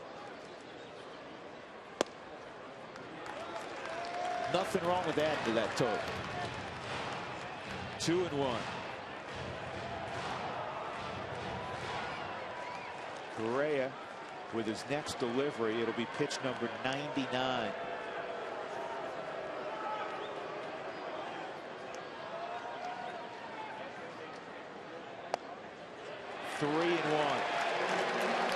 Stewart, Huey showing patience. He doesn't look over anxious. I was just trying to figure out how he laid off that pitch. That was a perfect pitcher's pitch because it's down in the zone. It's off speed. You think he's going to be anxious, get out on the front side and ground out. I mean, he just looked at that like he saw it completely out of the hand. Now you're in the driver's seat looking for that one fastball in the zone that you can drive out of there. at the knees.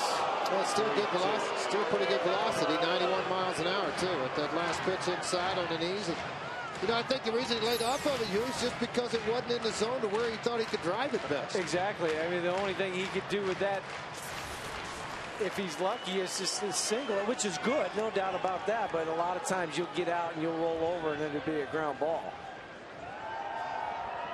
Here we go, out full. High fly ball to shallow right field. The Giles really battling the sun. And Bryant comes up with it. So the Rockies will leave him loaded in the 5th inning. There were a couple of hits and a walk. Rockies ahead 3-0.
Nothing. We also go to the dugout now, as we do on Wednesdays during the season. Clint Hurdle kind enough to join us. Clint, Aaron Cook looks like he has the sink back.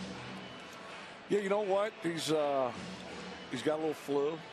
He's not stepping on the gas as hard. There's a lot more late life to his sinker.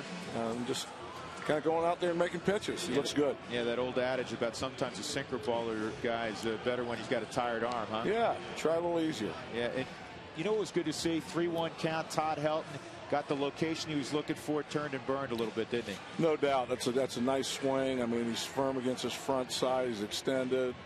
Palm up, palm down. That's a classic swing right there. We've seen it from him before. All right, Clint, good luck the rest of the way. Thank you. You bet. 3-0 Rockies, and it's the bottom of the order initially against Aaron Cook, and he has glowing numbers. I mean, almost half the pitches that Kevin Correa has thrown. Aaron will begin with Henry Blanco. He got to hit a fly ball to right field his first time up, and then the pitcher spot. And the fastball's up high, ball 1.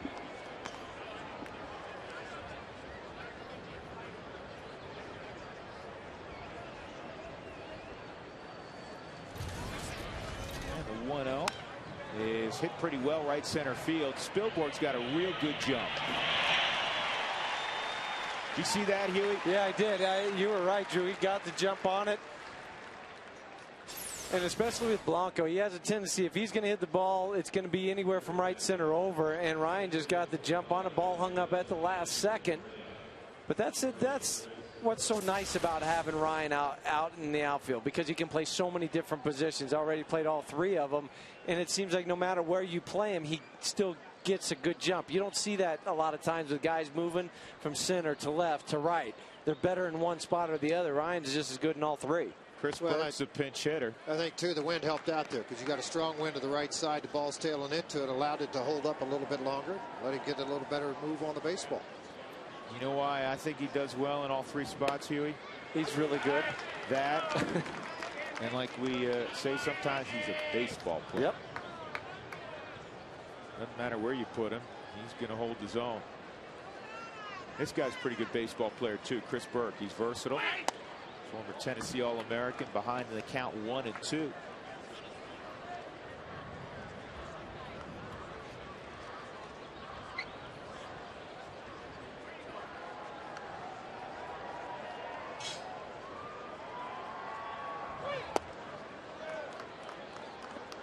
Two balls and 2 strikes.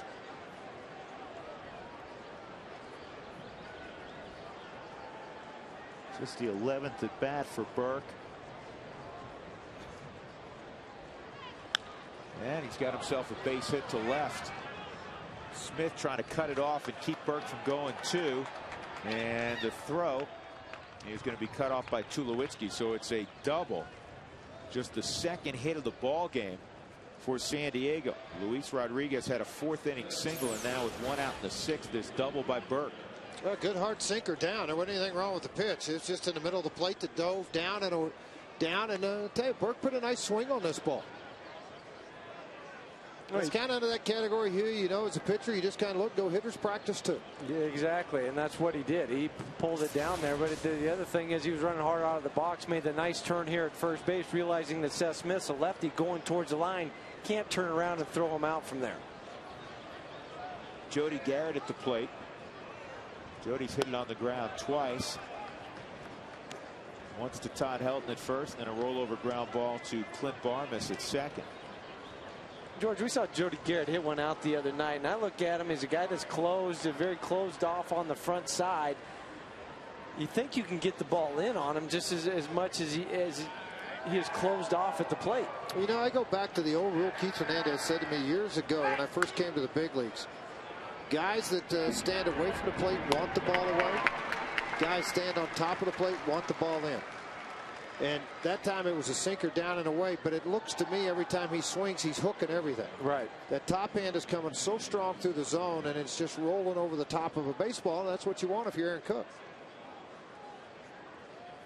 Huey, did you find guys who had real quick hands, didn't worry about getting beat on the inner half because they always could get the barrel to it, didn't mind getting up on the plate? Right, the good hitters. I mean, that's why you'll see a lot of good hitters be able to flare the ball over to the infield when they don't square it up. And you're saying, how does he always seem to get that hit that falls in or just out of the reach? Well, their hands are so good through the zone, and the bat stays in the zone much longer than the guys that don't hit as well. The best I ever saw at that, Rod Carew. He'd take his hands and just flick it at a baseball. Well, another guy for me, it was Paul Molitor. Molly, you couldn't tell where he was going to hit the ball. A lot of guys you could tell with the swing, but one time he'd hit the ball inside, he'd pull it. Next time he hit it to right field. You just never knew how to play him, so he just played him straight up. 2-0 on Luis Rodriguez with Brian Giles on deck. Rodriguez has the other hit in the ball game. Saw on the graphic, Burke, the first Padre to touch third unless he was jogging out to play his position defensively. But this is, even with 2 outs, place you got to be careful with Giles and Gonzalez behind him. It's just 3-0. That's out of the zone also. 3-0.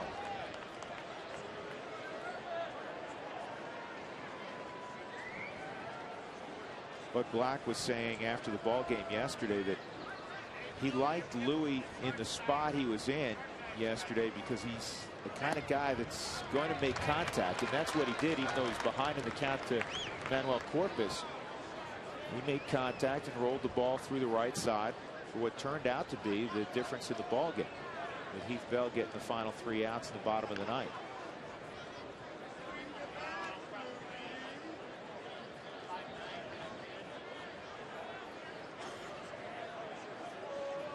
(3-1) on Rodriguez. Ball 4. So now the tying run will come up in Brian Giles. And Bob Apodaca will go to the mound for the first time today. More of quick reminders of what they'd worked on in the bullpen.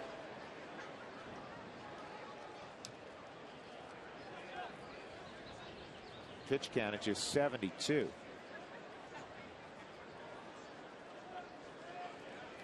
Hey, going back to that sinker that Burke hit, because I think George described it very accurately. It had late movement. It was just a good piece of hitting by Burke. Huey, when you faced a real good sinker, did you sometimes anticipate ball movement with your swing path? Yeah, you have to, because you figure that's what he's going to throw. That's what he's going to try to get you out with. And that's sometimes you're able to guess that way and say, OK, when I go to swing, I think the ball's going to be here. Well, you know, I mean, you see it in one spot, but figuring that it's going to dip a little bit more. Well, that's what I'm really right. asking. And that's how you hit a lot of curveballs, too. You think when you hit the curveball, you think of where it's going to end up, not where it is now. That's a strike on Giles. Brian, a fly ball to left field, and a ground ball to Barmes at second. First time Cook's been in any kind of situation today. 2 hits given up. First and third now with 2 outs. Matt Bilal warming up in the Rockies bullpen. That's fouled off. Well, Bob Abadaka was just at the mound, and we eavesdrop. Just want to avoid the mistake that we made the last time on first base, okay? So be ready for a third to first, all that fancy stuff. Okay. Harder isn't better. Staying back on your back leg and trusting that sinker of yours, okay? Come on. One pitch, get out of here. A lot of guys, what they do is they fly off the rubber. If you look at Belisle, the back foot comes too quick and you don't sit back on it, and the ball stays up in the strike zone. Pretty good pitch there by Cookie. Tried to shave the corner. 1 ball and 2 strikes.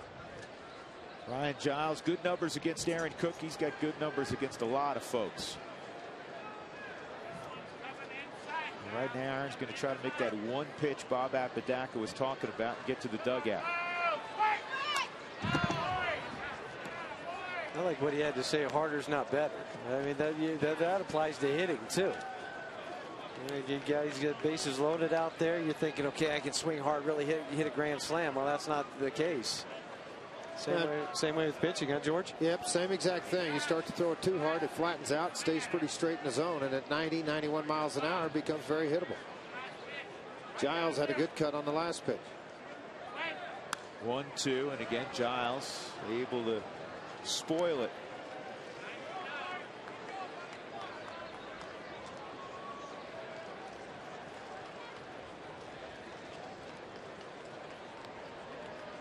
Brian Giles, not only a talented player, he's one of the bigger characters in the game.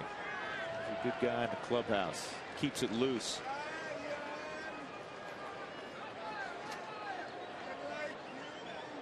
Another 1-2. He got it.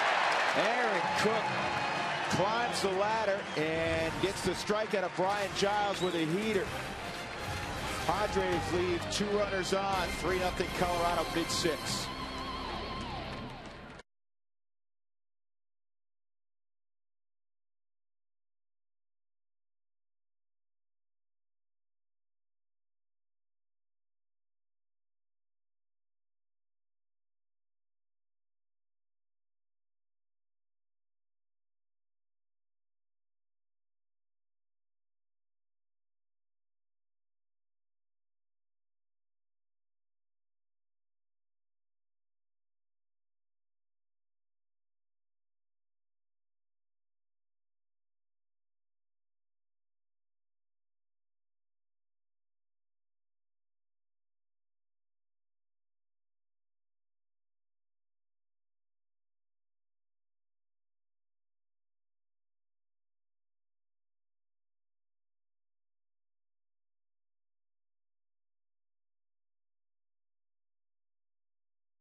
Coors Light freeze can. Well, let's break down that sinker ball. Aaron Cook. Well, the thing I like is that shot right here. You can see your fingers still sitting behind the baseball, and then the rotation down and in. Look how it pronates right here to create that hard sink down and in. You got a great result out of it. The Coors Light frost brewed freeze can. Clay Meredith is the new pitcher. Troy Tulowitzki fires at the first pitch and fouls it off. 0-1. But I think the one thing we talk about on a sinker, and what I meant by the hand staying behind the ball, you can see the ball come through, and then you see the wrist turn down as it follows through. Guys have a tendency to let the wrist get flat, and when the wrist gets flat on a baseball this way, the ball's going to angle this way. When you stay behind it with the hard sink and you pronate in, That's when you get the hard dive. There's a line shot, base hit. George, if we can show you one more time on camera, why don't you show where you held the sinker, and you've talked to Aaron Cook and where I've talked to different guys with it. I think the one thing is I rested my thumb kind of in the lower part of the baseball. Some guys wrap all the way underneath the baseball. I like it over to the side because it clears everything away from the ball. There's no pull, so when the ball comes off, it's coming off of this last finger when it dives down. Now Cook kind of hooks his a little bit off center when he throws it, and he puts that seam right on the finger here, and that's when he pulls down on the baseball. Tulowitzki straight steal, and he's underneath the tag. Well, a little wide throw from Henry Blanco. He got extremely quick with it and got off again, just much like throwing the sinker. If you work around the baseball and getting a quick release, you're going to see a big sail on the ball. You'll see it here. See how that ball's tailing away from the second baseman, makes it very, very difficult to catch the ball. The ball actually beat Tulowitzki there, but because it is so far off, it got Tulo into scoring position. Well, nice play from Gonzalez, because if he doesn't get it, there's no way Rodriguez, the shortstop, is going to be able to get it. That ball's into center field, and Troy might be at third base right now. First stolen base of the season for Tulowitzki. He was 0 for 1. RBI out there for Barmes. Boy, that's a great piece of hitting, isn't it?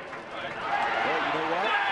Safe at first. Edgar Gonzalez dropped it. Barmes, who ran hard out of the box, as he always does. He didn't Cadillac it, say, all right, I got the job done. I hit it to the right side. It's going to be an automatic out. And because he ran hard, everybody's safe. Well, it's not that hard to run hard 4 times 90 feet. And it pays off for Barmes. He plays the game the right way when he strides out.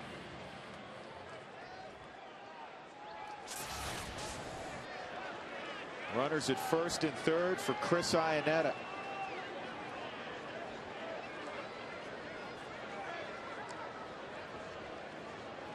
The thing about Meredith, he can strike guys out, right-handers particularly, because of the arm angle and where he throws the baseball. But typically he's a contact guy.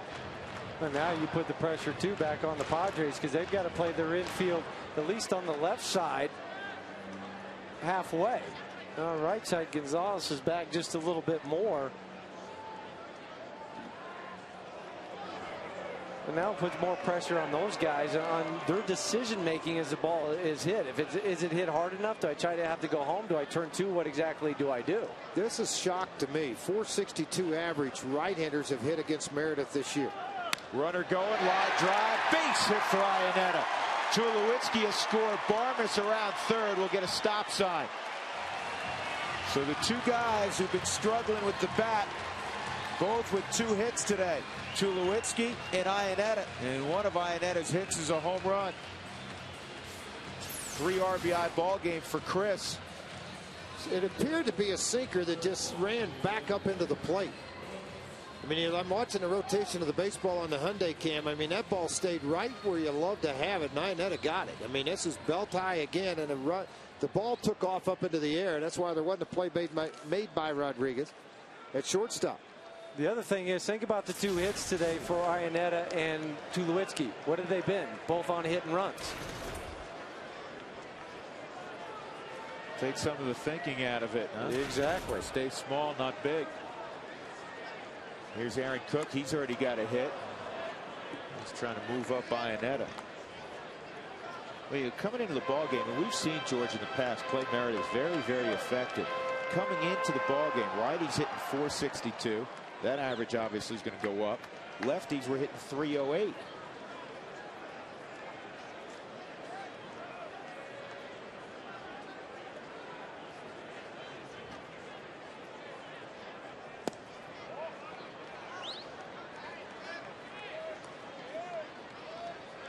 The guy that can handle the bat a little bit, and he already got a 4-0 lead in the ballpark. What they're doing defensively now here, everybody's taking off running. I mean, the middle of the infield, there is nobody out there but Meredith. The old butcher boy, George, where you act like you're going to bunt and pull it back. There's so many holes out there. And that'll also work. Well, only one play. That was over to first base the way they had the defensive coverage set up. Yeah, they were conceding the sacrifice there. You don't like that setup defensively, do you? Well, I really don't. I mean, what if he bunts it hard right back to the pitcher? You got no play at second base. I didn't understand that. Well, I couldn't understand where Rodriguez, the shortstop, was going, because Kuzminov's not going to go. There's a guy at third base, so he's going to stay there at home or at third until the ball's laid down. So as a shortstop, you got to go to second base. The second baseman's coming over to first, so I'm not sure where he was trying to go.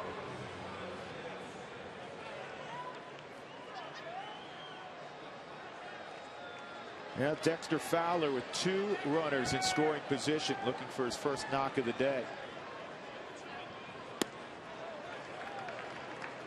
Time for our job done right player of the series, and we're going to give it to Dexter Fowler. 5 steals. He scored 4 runs in the series. Presented by the Colorado Association of Mechanical and Plumbing Contractors. To have your next building or service project done right the first time, visit mpccolorado.org. 1-1 on Fowler.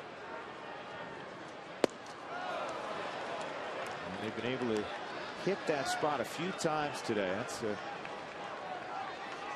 tough on a left-handed hitter, down and in and moving back toward that. It's a hard slider. Leg. Yep, a hard slider down and in, and a lot of times you get into a swing pattern. And Jeff, we've talked about that too. This will get a run. Yep, this will get it done. Brian Giles in deep right field just fire it back into second, and everybody moves up 90 feet. An RBI for Fowler, his 7th of the year.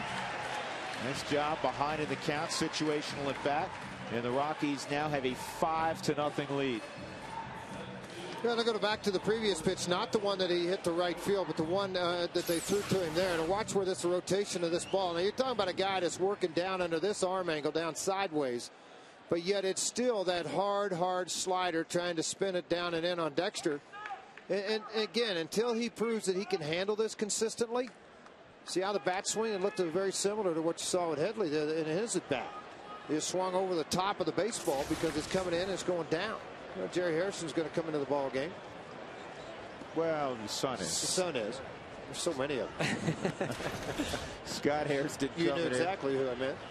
Well, I did. You did. I did. You Arturo did. Lopez is going to come into the ball game as well. Double switch. And we'll step aside. Rockies enjoying a 5-0 lead.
Rockies leading 5-0, 2 outs in the bottom of the 6th inning. And the new pitcher is the guy who was just called up yesterday, Arturo Lopez. So now they do have a left-hander down there. Bud Black going in this direction because 3 of the next 4 hitters for the Rockies are left-handed. Seth Smith will be the first to face Lopez, making his big league debut. No, that's young left-hander. Again, you're talking about a guy that was just called up in the need. And for years, Drew, we talked about this with Jeff the other day. The Padres have never had a left-handed dominant type bullpen. It's always been hard right-handers.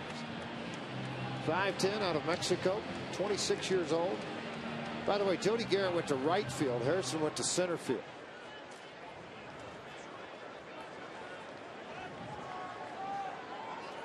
So Giles came out. Here's Smith. And the first pitch in the dirt blocked by Blanco.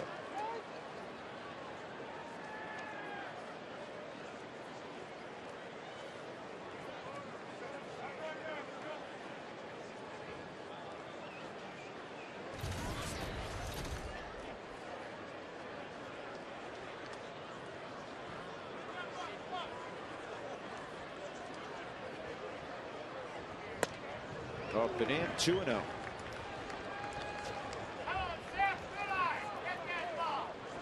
Lopez made the club. Didn't make the club initially. As we said, he was called up yesterday, but he's a non-roster invitee to camp. Way outside. And it's 3-0. Well, for everything from tickets all the way to apparel, you can have everything you want in one of the Rockies dugout stores. 303-832-TEAM for all the locations. There are 5 of them to choose from. And ball 4. So Smith on 4 pitches walks. Chris Iannetta is at third base. And Ryan Spilborgh's coming up.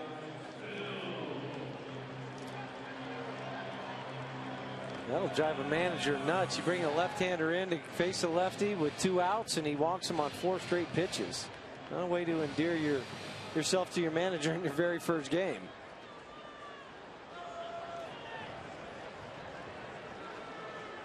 I think the adrenaline is really flowing for Mr. Lopez. There he gets it in the strike zone at 93. He's got a good arm.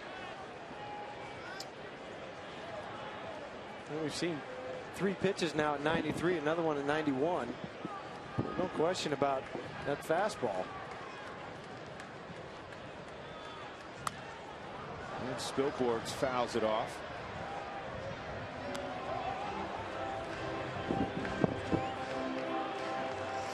Oh, 2 count. Not around the strike zone. Kind of tell you what his strikeout pitch will be here. When you look at scouting reports, what they go to when they're in a jam, try to get out of an inning. Pretty good heat there. Been up to 93.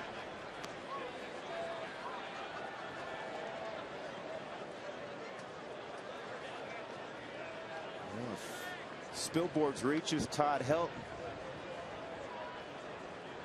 And his considerable presence will be felt by Lopez. That's down low. Todd a home run today in the ball game earlier. 2nd of the year. Rocky's got a 2-run shot from Iannetta in the 2nd. Helton's home run came in the 3rd. They've picked off 2 here in the 6th. Here's the 1-2 to Spilborghs, way inside. There's the old jackknife, George. Yeah, not much fun there, huh? No. Well, that is not fun when that thing starts to ride. You can see it coming, too. Yep. You're just hoping it doesn't hit you in the leg. Lopez originally signed by the Dodgers back in 2001. 2-2. Good eye by Spilborghs. Tried to get him to offer a changeup. He hadn't shown that pitch yet. 3-2. Arturo has pitched quite a bit in Mexico City the last few years. Smith will be off with the pitch.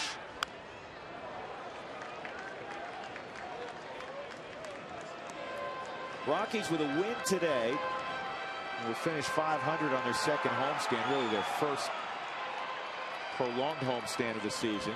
First time they were at home was a 3-game set against the Phils, then it was right back out on the road.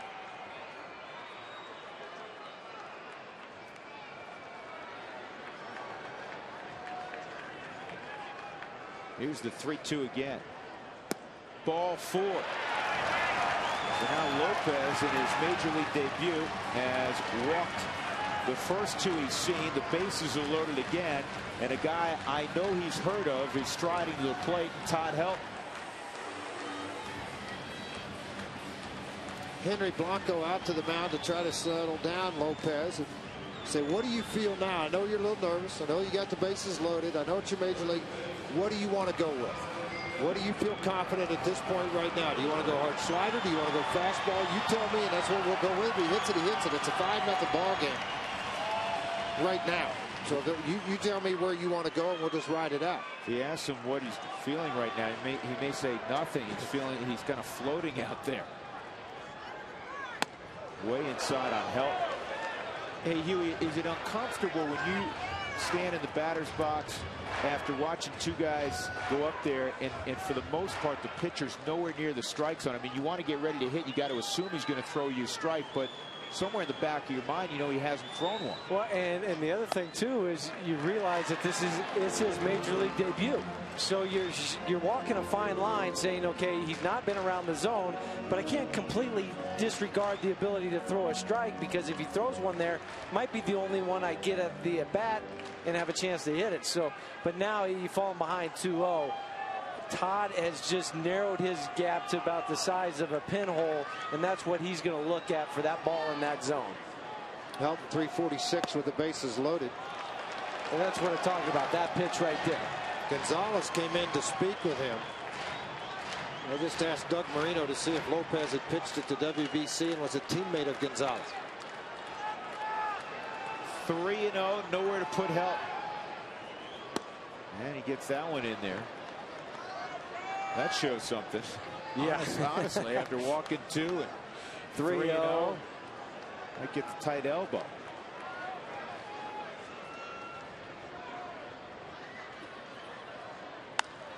And Helton pops it foul and out of play.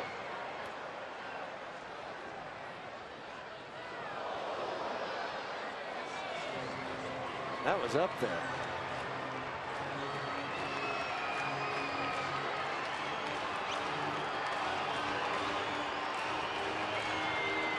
Henry Blanco off camera, native of Venezuela, took a step out toward the pitcher's mound. He kind of pumped his fist out and he said, come on now, right now.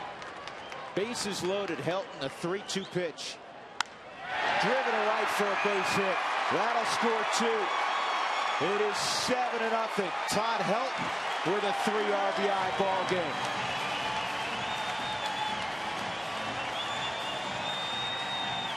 Spilboards to third.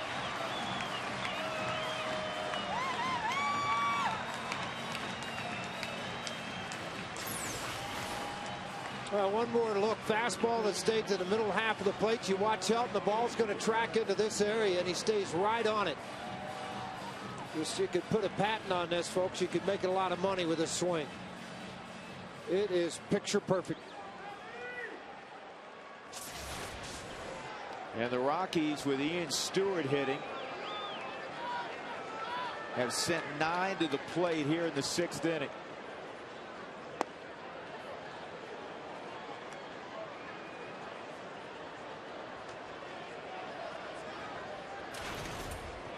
Four runs have come across. Tacos for everybody tomorrow between 4 and 6 in the afternoon with the purchase of a drink. One thing that's been pretty consistent with the Rockies offense this year, when they have a good day at the park, they really have a good day. Everybody wants to jump on that bandwagon. They want to sit there and go, you know what, my buddy's getting some hits, I want to get some hits, and they always talk about hitting contagious. Well, with this club, it certainly seems that way. 2-strike count on Stewart. 0 for 1, a couple of walks. He has scored a run.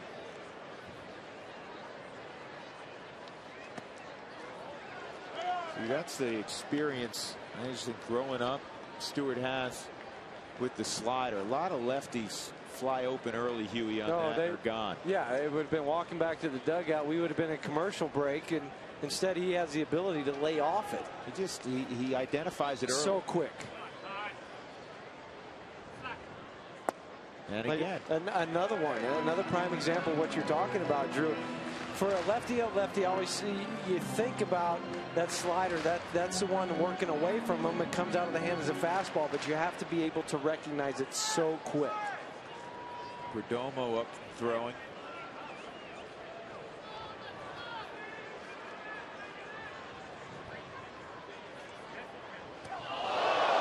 And Stewart gets plunked. That'll load the bases again, and that may be the end of the big league debut for Lopez. String of right-handed bats due up. Yeah, fastball that just ran and not feeling very good. Caught a lot of jersey. Still very unnerving for the left-handed bat. Tulowitzki, Barmes, and Iannetta wait with the bases jammed. 7-0 Colorado. Back in a moment.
Ball on FSN is brought to you by your Colorado Hyundai dealers. Finance or lease any new Hyundai, and if you lose your income, we'll make the payments for the next 3 months.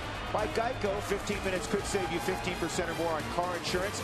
Visit us at geico.com or call 1-800-947-AUTO. By Burt Chevrolet, where the 09 Traverse is under $24K. And by Dex, take the sport out of finding local information with Dex in print and online at dexknows.com. Bases loaded again. Troy Tulowitzki, who led the inning off, is up against Luis Perdomo, and it's a strike. Troy with a base hit. On a drive to left. He stole his first base of the year and would come around to score. 4 runs in the inning for the Rockies to break this thing open. They've out-hit the Padres 9-2.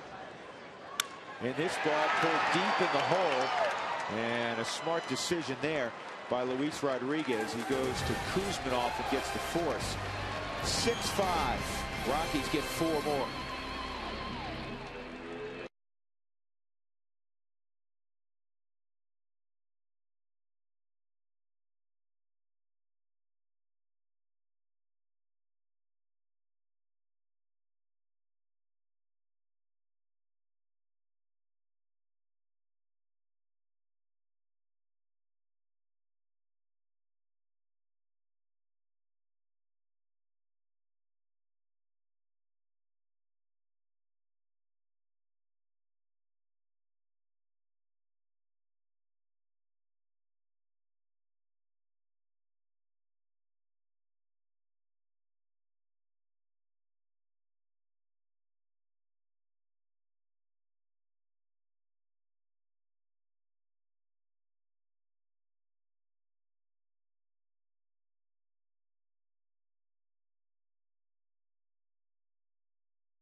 as we go to the top of the 7th inning. Aaron Cook has been sensational today.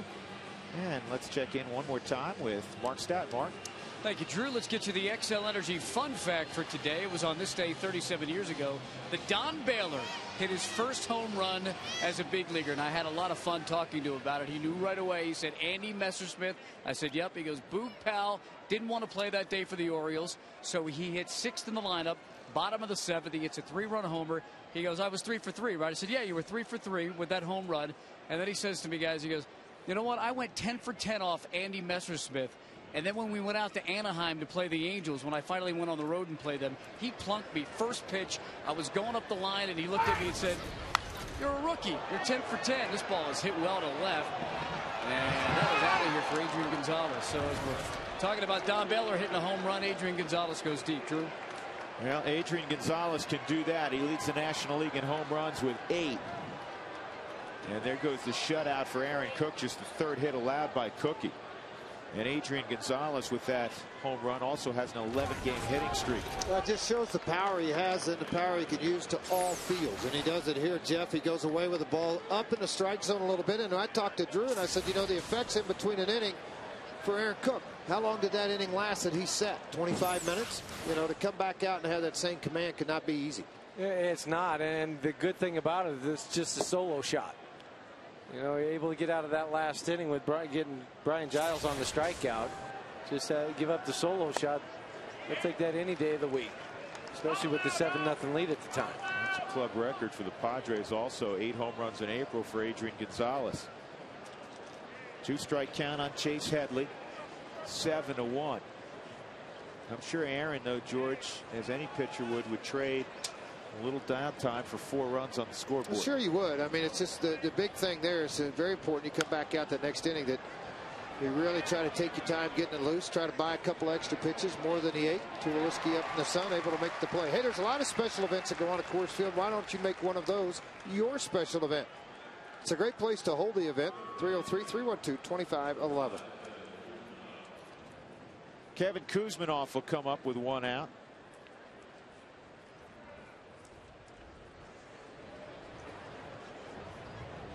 You know, they'll post the lineup every day in the clubhouse, usually about 3 hours, 3.5 hours before game time. The players usually find it in the same spot, whether it be the home clubhouse or the visiting clubhouse. Sometimes whoever posts it, in the case of the Rockies, it's their bench coach, Jim Tracy. They get superstitious, and if you know you've lost a few in a row, they'll move it somewhere else. But the players naturally go there and find out if they're in the lineup, where they're in the lineup, that sort of thing. And everybody's name is typically written out, with the exception in the Padre clubhouse of Kuzminoff. There it just says K-O-U-Z. Kuz. That's a little, you know what, fine motor skills aside, you don't want to you don't want to end up with carpal tunnel syndrome writing out that name. Writing out the last name. Right. 2-1 on Kuz. Pulls it foul. There's an art to filling out those lineup cards. Some guys are real neat freaks about it. Other guys will put it on their computer and print it out that way. It's all an individual preference on how you want to do it. I'll tell you who's a neat freak about it, and that's Jim Tracy. That's why I said that. Yeah, I know you did. Jim's very meticulous, and I mean literally if a T is crossed a little bit off line, he's going to do it again. We had a chat one day about that. Tulowitzki throwing a fastball over to get Kuzminoff. 2 outs, and that'll bring up Edgar Gonzalez.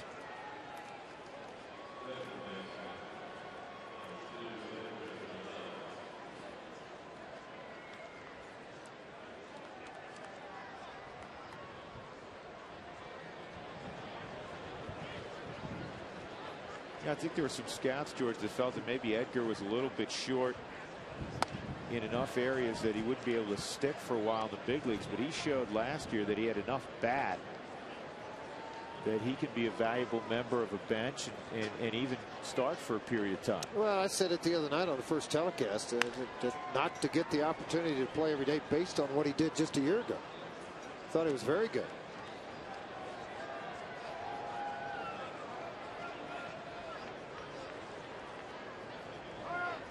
Edgar bided his time before getting to the big leagues. He'll be 31 in mid-June. Here's the 0-1. And a line drive base hit through the middle for Edgar Gonzalez, who had 274 last year in 111 games with the Padres. Well, that pitch was up. I mean, that was a sinker. He just took back up the middle. But think about Edgar, how difficult that would be to see your younger brother have the success at the big league level, yet you're still down in AAA. I just told him to buy a big house and put a wing on there for me and my family. That's what I'd ask him to do. There's that high pitch right there. The Hyundai Cam, you can see it coming into home plate. Nice job getting the hands inside the baseball, getting the bad head out. Sit down.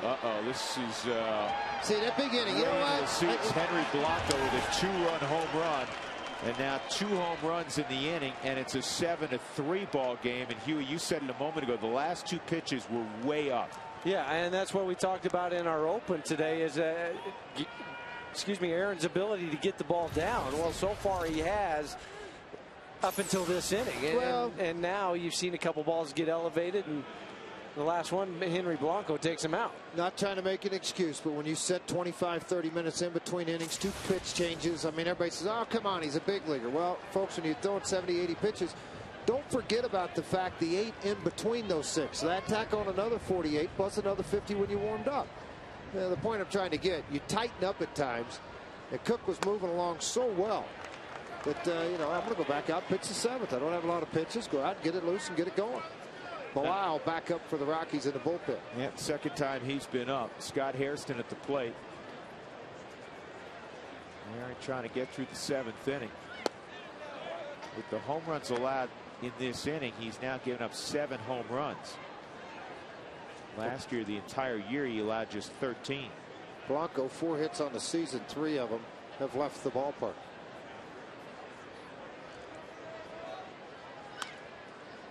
This is popped up behind first. This is a tough play. And Helton gave it his best effort. I mean, you're running blind the home plate, trying to find the baseball. Very, very difficult play. Yeah, and straight over your shoulder too. And you don't have the opportunity to get any sort of angle on it. The best opportunity would be Clint Barmas.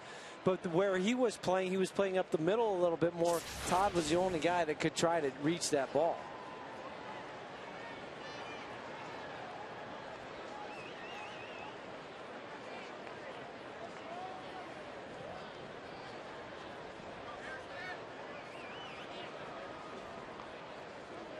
One and 2 on Scott Hairston. He hit a home run in yesterday's ball game. And this one is going to slide over into the seats as well.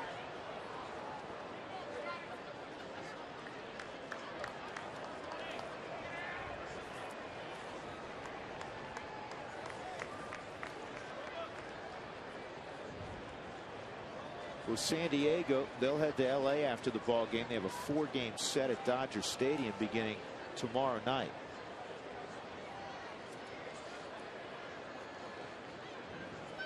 One, 2, and this ball's hammered to left. Smith going back. He reaches up and makes the catch. Well, Hairston drove it nearly to the wall. Good catch by Seth Smith. Adrian Gonzalez a home run in the inning, and Henry Blanco a 2-run home run at 7-3 Colorado.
Aaron Cook giving Seth Smith a hug, saying, yeah, boy, I know he hit that hard. Nice catch by Smith to end the 7th inning. Cookie terrific for 6. Got touched up for a couple of home runs there and 3 across the plate in the 7th. Clint Barmas against Luis Perdomo. And he hits it in the air to shallow left, or shallow right, I should say. And Giles makes the catch.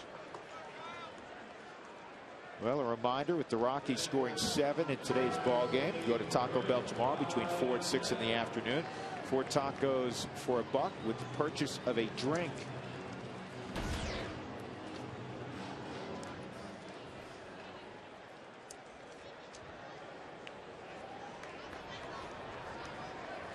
I said Giles in right field. That's Garrett out in right field.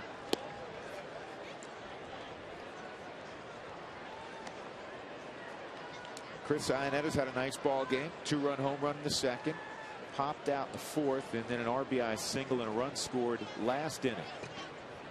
7 runs, 9 hits for the Rockies. 3 runs, 5 hits for San Diego. Last home series that the Rockies won, as you look at the digits on Luis Perdomo, was mid-September of last year when they took 2 of 3 from the Padres.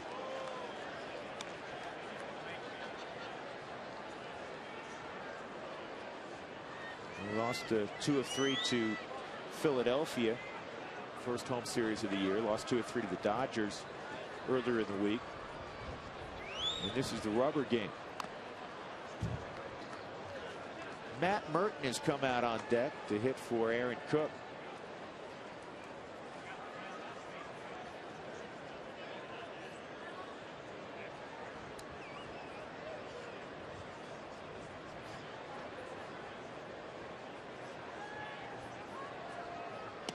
Two and 2.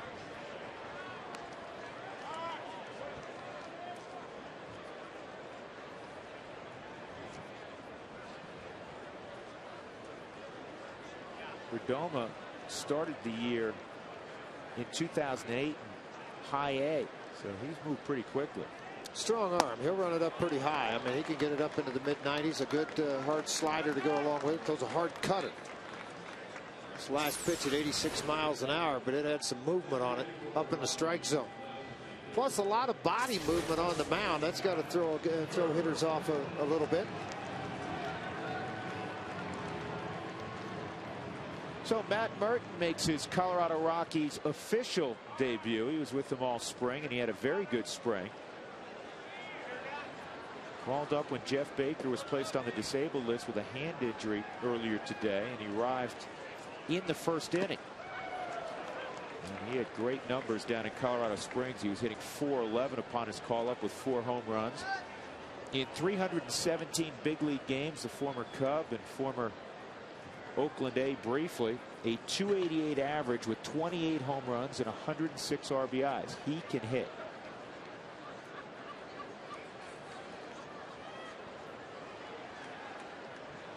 And Huey, you know a lot about Merton. You were an instructor in the Cubs organization when Matt Merton was over there. Yeah, a guy that's not real tall, but he's very quick. I mean, you'd be surprised how well he can run. He's an average outfielder in left field, good strong arm, but a headsy baseball player. He's one of those guys we talked about earlier, saying somebody who's just a baseball player, and that being Ryan Spilborghs.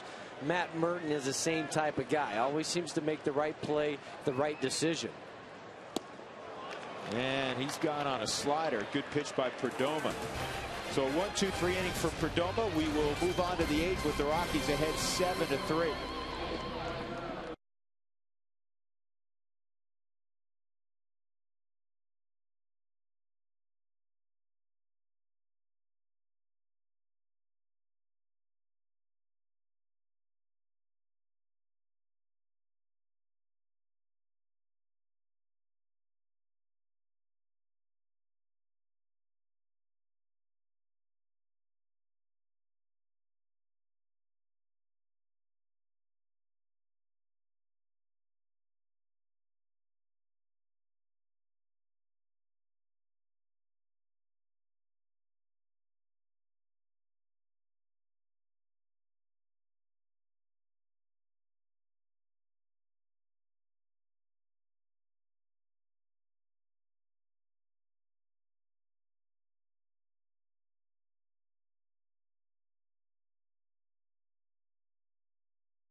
Rockies baseball on FSN is brought to you by Southwest. With Southwest Airlines, fees don't fly with us. Visit southwest.com today.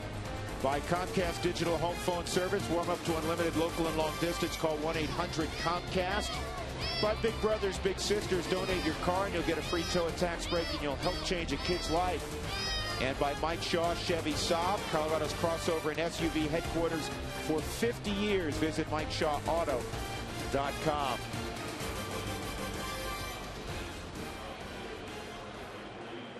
Matt Belisle takes over for Aaron Cook in the 8th inning. The Rockies +4 on the scoreboard. Drew Goodman, George Frazier, Jeff Hewson, and Mark Stout from Coors Field. This call to the pen is brought to you by Comcast Digital Home Phone Service. Warm up to unlimited local and long distance. Call 800-COMCAST. Belisle will face Jody Garrett, Luis Rodriguez, and then a pinch hitter. I thought he threw the ball better yesterday than I'd seen all year. And I'm talking about Belisle. He pounded the ball to the inner half of the plate. Worked out of a little first-third situation. I like the way everything was down yesterday. Even though he gave up a couple hits, he was working from the mid-thighs down to below the knees. I thought he got in a little trouble, and all of a sudden he really picked things up. All of a sudden the fastball jumped to about 93, 94. Got better, didn't it? Yeah, he located better. 2 balls and a strike on Garrett. 0 for 3 in the ball game. Ground ball to first. Helton retreats and flips it to Belisle. 1 out. It's just money. That goes back to something, Huey, you like to teach. On the corners, you can take a drop step where you really wouldn't teach that in the middle of the diamond. That's right, Drew, because it allows you to read the hop just a little bit better. And you know, especially over at first base, that pitcher should be getting there. So all you have to worry about is catching it. And then the other thing Todd did, he separated the glove from, or the ball from his glove, and showed it to the pitcher so he could read it easily. Alan Embry, as Jim Wright, the bullpen coach, looks on. Here's Luis Rodriguez. David Eckstein's come out in the on-deck circle.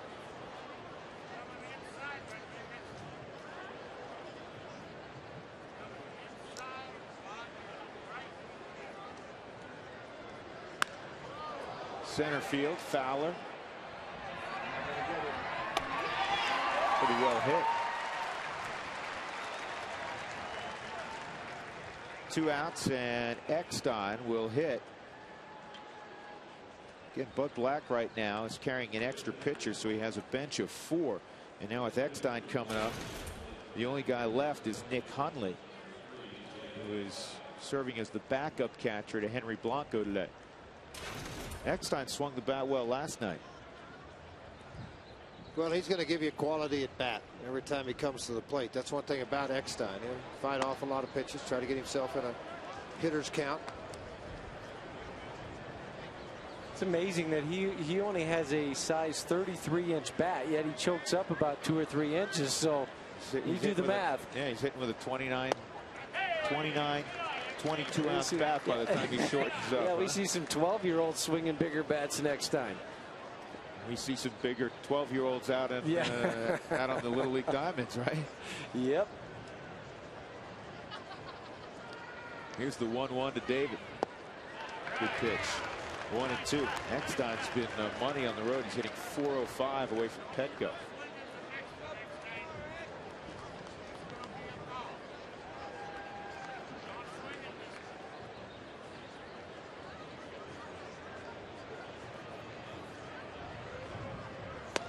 Outside.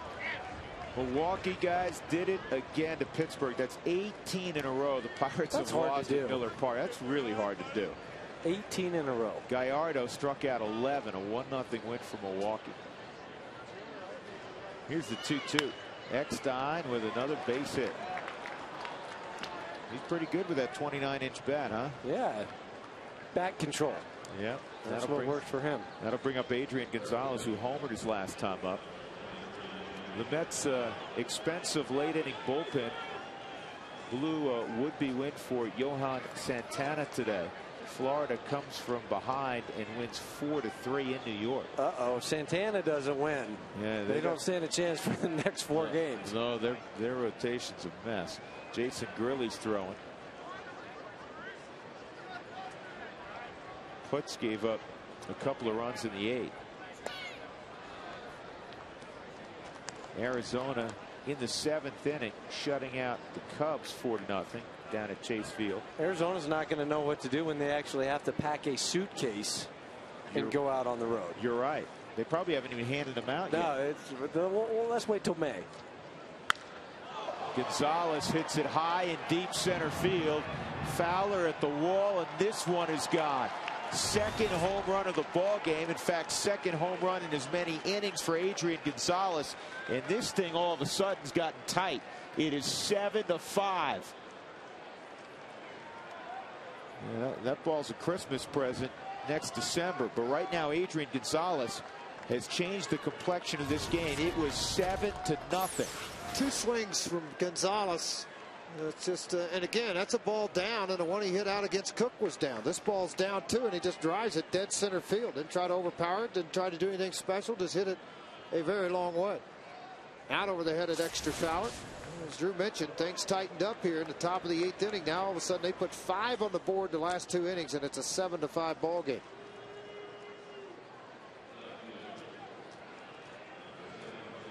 What was the stat the other day, Drew, that Gonzalez, when he drives in 17% of the Padres' runs? That's since he arrived in San Diego. I think last year, the number I read, Huey, I think was above 18%. Was it? Yeah. That's ridiculous. That is. And today, he's driven in 3 of their 5. Yep. So he's got 60% today. He's just really, really good. He's a good player that nobody knows about because he plays in San Diego.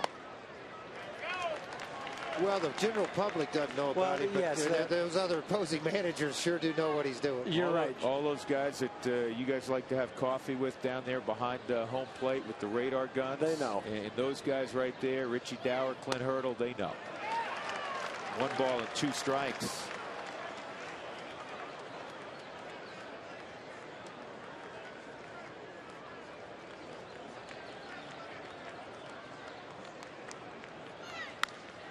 This is popped up. Easy play for Barmes. Pats his glove, and he has it in the inning. Base hit by Eckstein, and a 2-run home run to straightaway center field by Adrian Gonzalez. It's now 7-5.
Got 3 in the 6th inning and 2 more in the 3 in the 7th and 2 in the 8th.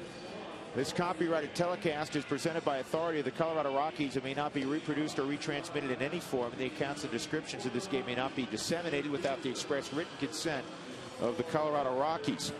8th inning, Dexter Fowler will lead things off. Dexter is 0 for 3 in a sac fly. And Edward Moreno is now in the ball game. We saw him last night.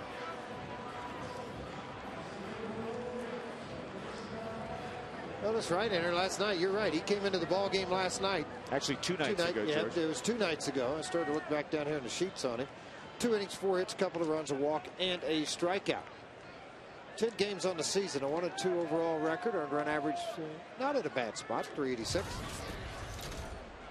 Manny Corpus has pitched the last 3 days. Rockies trying to get him in a good place. He has struggled. Houston Street will have closer duties today.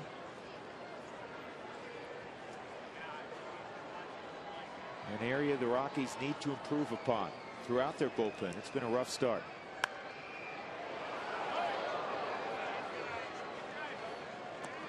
One ball, 1 strike. Quest in-game box. Todd Helton's got 3 RBIs. Chris Iannetta, a home run and 3 RBIs.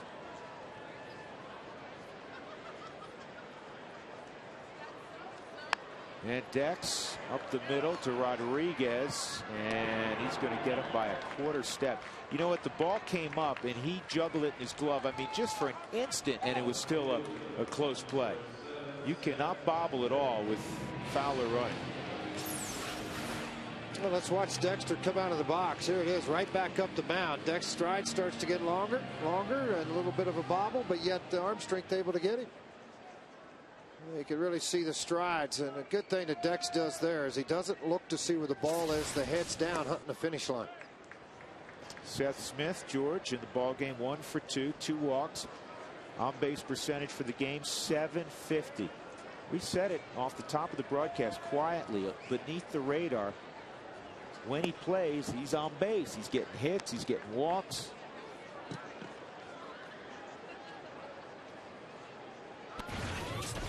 That value's there, and the value late game swinging the bat. Just seems to come up with base hits when you need it. Coming off the bench, facing tough closers.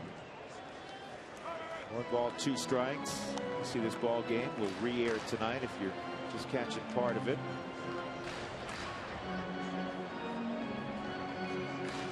Mentioned Houston Street. He's getting his work in, prepared to come in the 9th inning. 12 walks on the season already for Seth Smith. That leads the Rockies.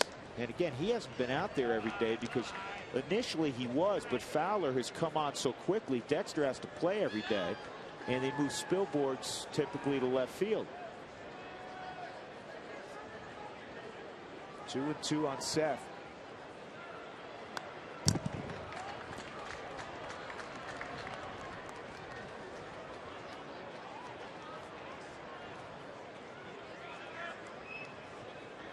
I haven't mentioned it today, but hats off again to Jorge De La Rosa. 6 real fine innings yesterday. We learned afterward that Clint would have had him go out for the 7th inning. He was starting to develop a blister. But 3 out of 4 starts for De La Rosa, George. He has been very good. Outstanding. Think about what he has done. 18 innings, 2 runs. There hasn't been a lot of walks. Good strikeouts. When he needed to pitch, he can go back and get a little bit more velocity. He's pitching.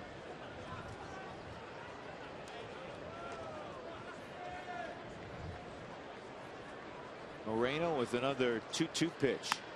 And this is on the ground to Kuzmanov. 2 gone. Ryan Spilborghs will come up. Well, Bob Apodaca a few moments ago was talking to De La Rosa. Just smooth it. Feel that. Feel that right there. Feel that? I mean, get a thing right now. We got him in there, and smooth it. You don't want to feel any edges.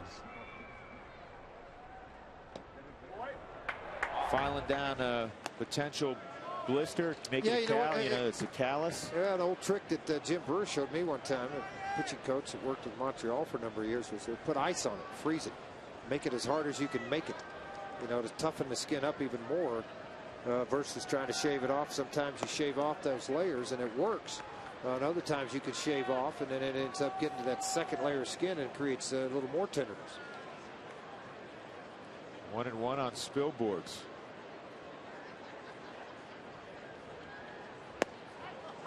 And that's a strike. 1-2. Helton is on deck. Spilly 1 for 3 and a walk.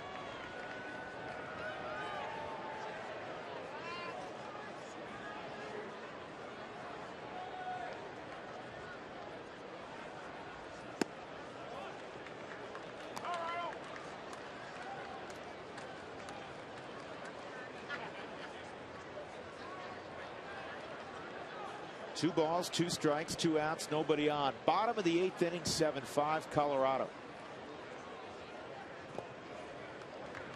And 3-2.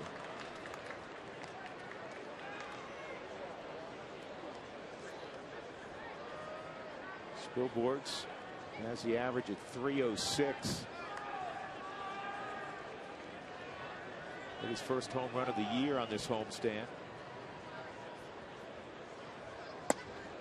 And he strikes out swinging for just the 2nd time in the last 40+ at bats. We'll go to the 9th. Street will try to close it out.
Top of the 9th inning. Houston Street looking for the final 3 outs. The postgame report to come next. Tom Helmer is out in his perch in center field. Tom? I am in my perch, and after the game we'll talk about Aaron Cook back on solid ground. Tremendous performance today. We'll also talk about 2 guys that got back on track, Troy Tulowitzki and Chris Ionetta. And of course we'll be in the clubhouse after the game. And I have to apologize too. I usually come up with cool lines for this thing. I got nothing today. I got nothing. Back on track. You made a rhyme. There you go. More Dr. Seussish than anything else, but that's okay. I'll come back strong in San Francisco, I promise. We like childlike behavior. This call to the bullpen is brought to you by Comcast Digital Home Phone Service. Warm up to unlimited local and long distance. Call 800 Comcast. So Houston Street, who initially was the Rockies closer, he lost that job in the first 10-12 days of the season. He's being given the opportunity today with Manny Corpus down, and you know, in fairness, Corpus hasn't taken the job and run with it either. 4th save opportunity of the season. Corpus, Street, and Greeley each have one. The last for Street came on April the 7th. Houston retired the only batter he faced last night, and it was the batter he'll start with tonight, or today, I should say, Kevin Kuzminoff. Rockies were ahead comfortably 7-0, and then Adrian Gonzalez happened. He had a home run in the 7th to get them on the board. Henry Blanco had a 2-run shot against Aaron Cook in the 7th, and then Adrian came up again in the 8th and hit a 2-run home run. Kuzminoff fouls this out of play.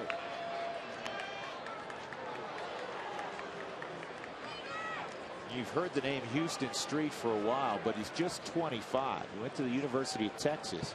He didn't spend much time in the minor leagues. He's got 4 years of service time in the big leagues. 95 big league saves at just 25. Here's the 0-1 on Kuzminoff.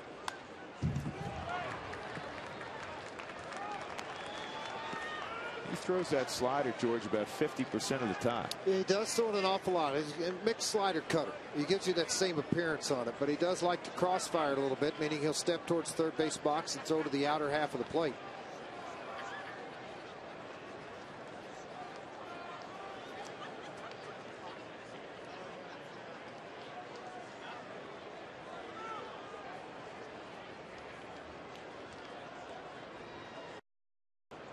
0-2 misses, 1-2. Grilly and Embry are throwing just in case. And I guess that is where the Rockies are right now as a bullpen, George. Normally when you got your ninth inning guy in there, you look down at the bullpen, there's nobody up. Yeah, everybody's packing things up. That's what they typically are doing, but unfortunately the Rockies have not had a lot of success coming out of the bullpen. Now you're trying to have it. He foul tipped that? Yeah, that was an ugly swing. Yeah, it was an excuse me swing. And then part of walks, I got part of the baseball also. Change up at 82 miles an hour. And you're going to see a lot of move right here. Watch Iannetta's glove turn over to a pancake type deal. And that ball just continually right in on the hands of Kuzminoff, who fought it off. Aaron Cook hoping to have high fives in the middle of this field shortly with a 7-5 lead. Yeah, he's looking for his first win of the year. He deserves it. Swung on a miss. So Street strikes out Kuzminoff. That's a good start.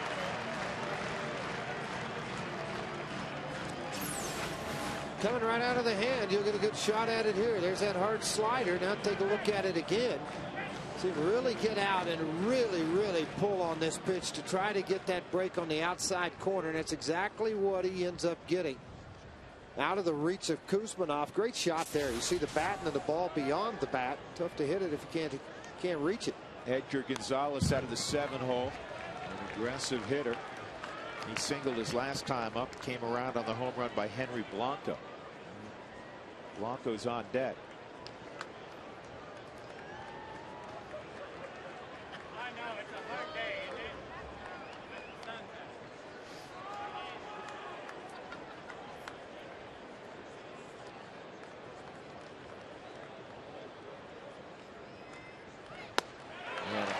Good slider. It's 0-2. George, you see him fiddle with the ball in the glove, and a lot of guys do that. You see this slider again on the Hyundai can. But if you do that, you have to do that on every pitch. Well, yeah, you give everything away if you don't. If you start to set preset, you know, I always preset sinker, and then I change over, but it was always inside the glove when you make the changeover. And he got him on a slider. Yeah, the same action over and over and over again, and then, you know, pretty soon they're going to pick it up.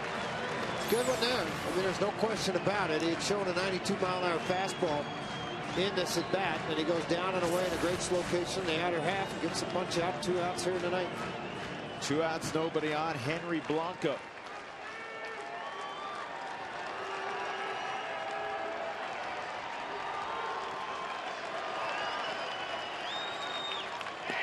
And a steady diet of sliders. Well, if that's what it takes, that's what you use. It's pretty simple.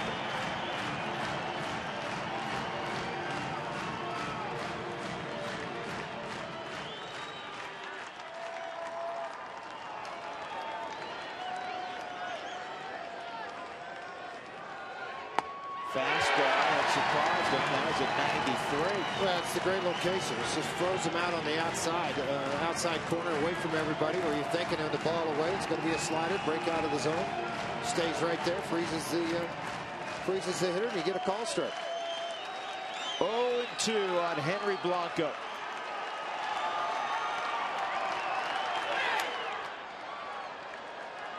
Blanco stays alive, barely. Fouling off that slider off the plate.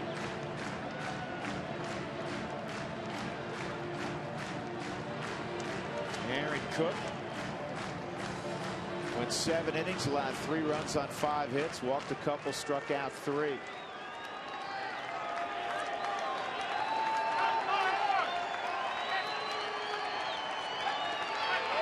Way outside. Street can get one more strike. Aaron Cook will have his 53rd career win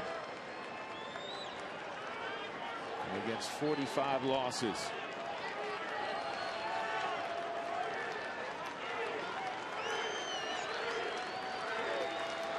And the 1-2.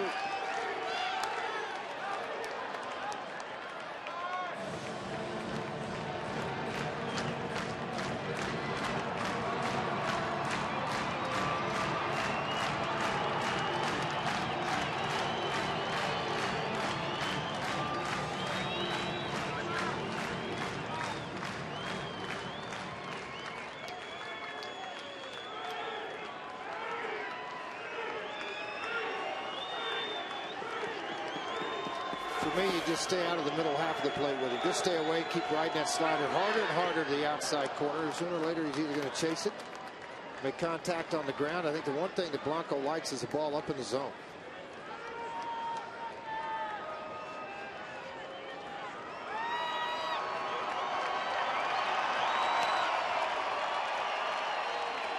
Hairston is on deck if Blanco were to reach. 2 outs on 2 punch outs for Houston Street. Rockies up 7-5. We're in the 9th. He's got it. And the Rockies take 2 of 3 from San Diego. Aaron Cook with the win. Houston Street with his 2nd save of the year. He strikes out the side in the 9th. Cook the winner, Correa the loser. 7-5 Colorado. We'll talk to Aaron Cook when we come back on the postgame report.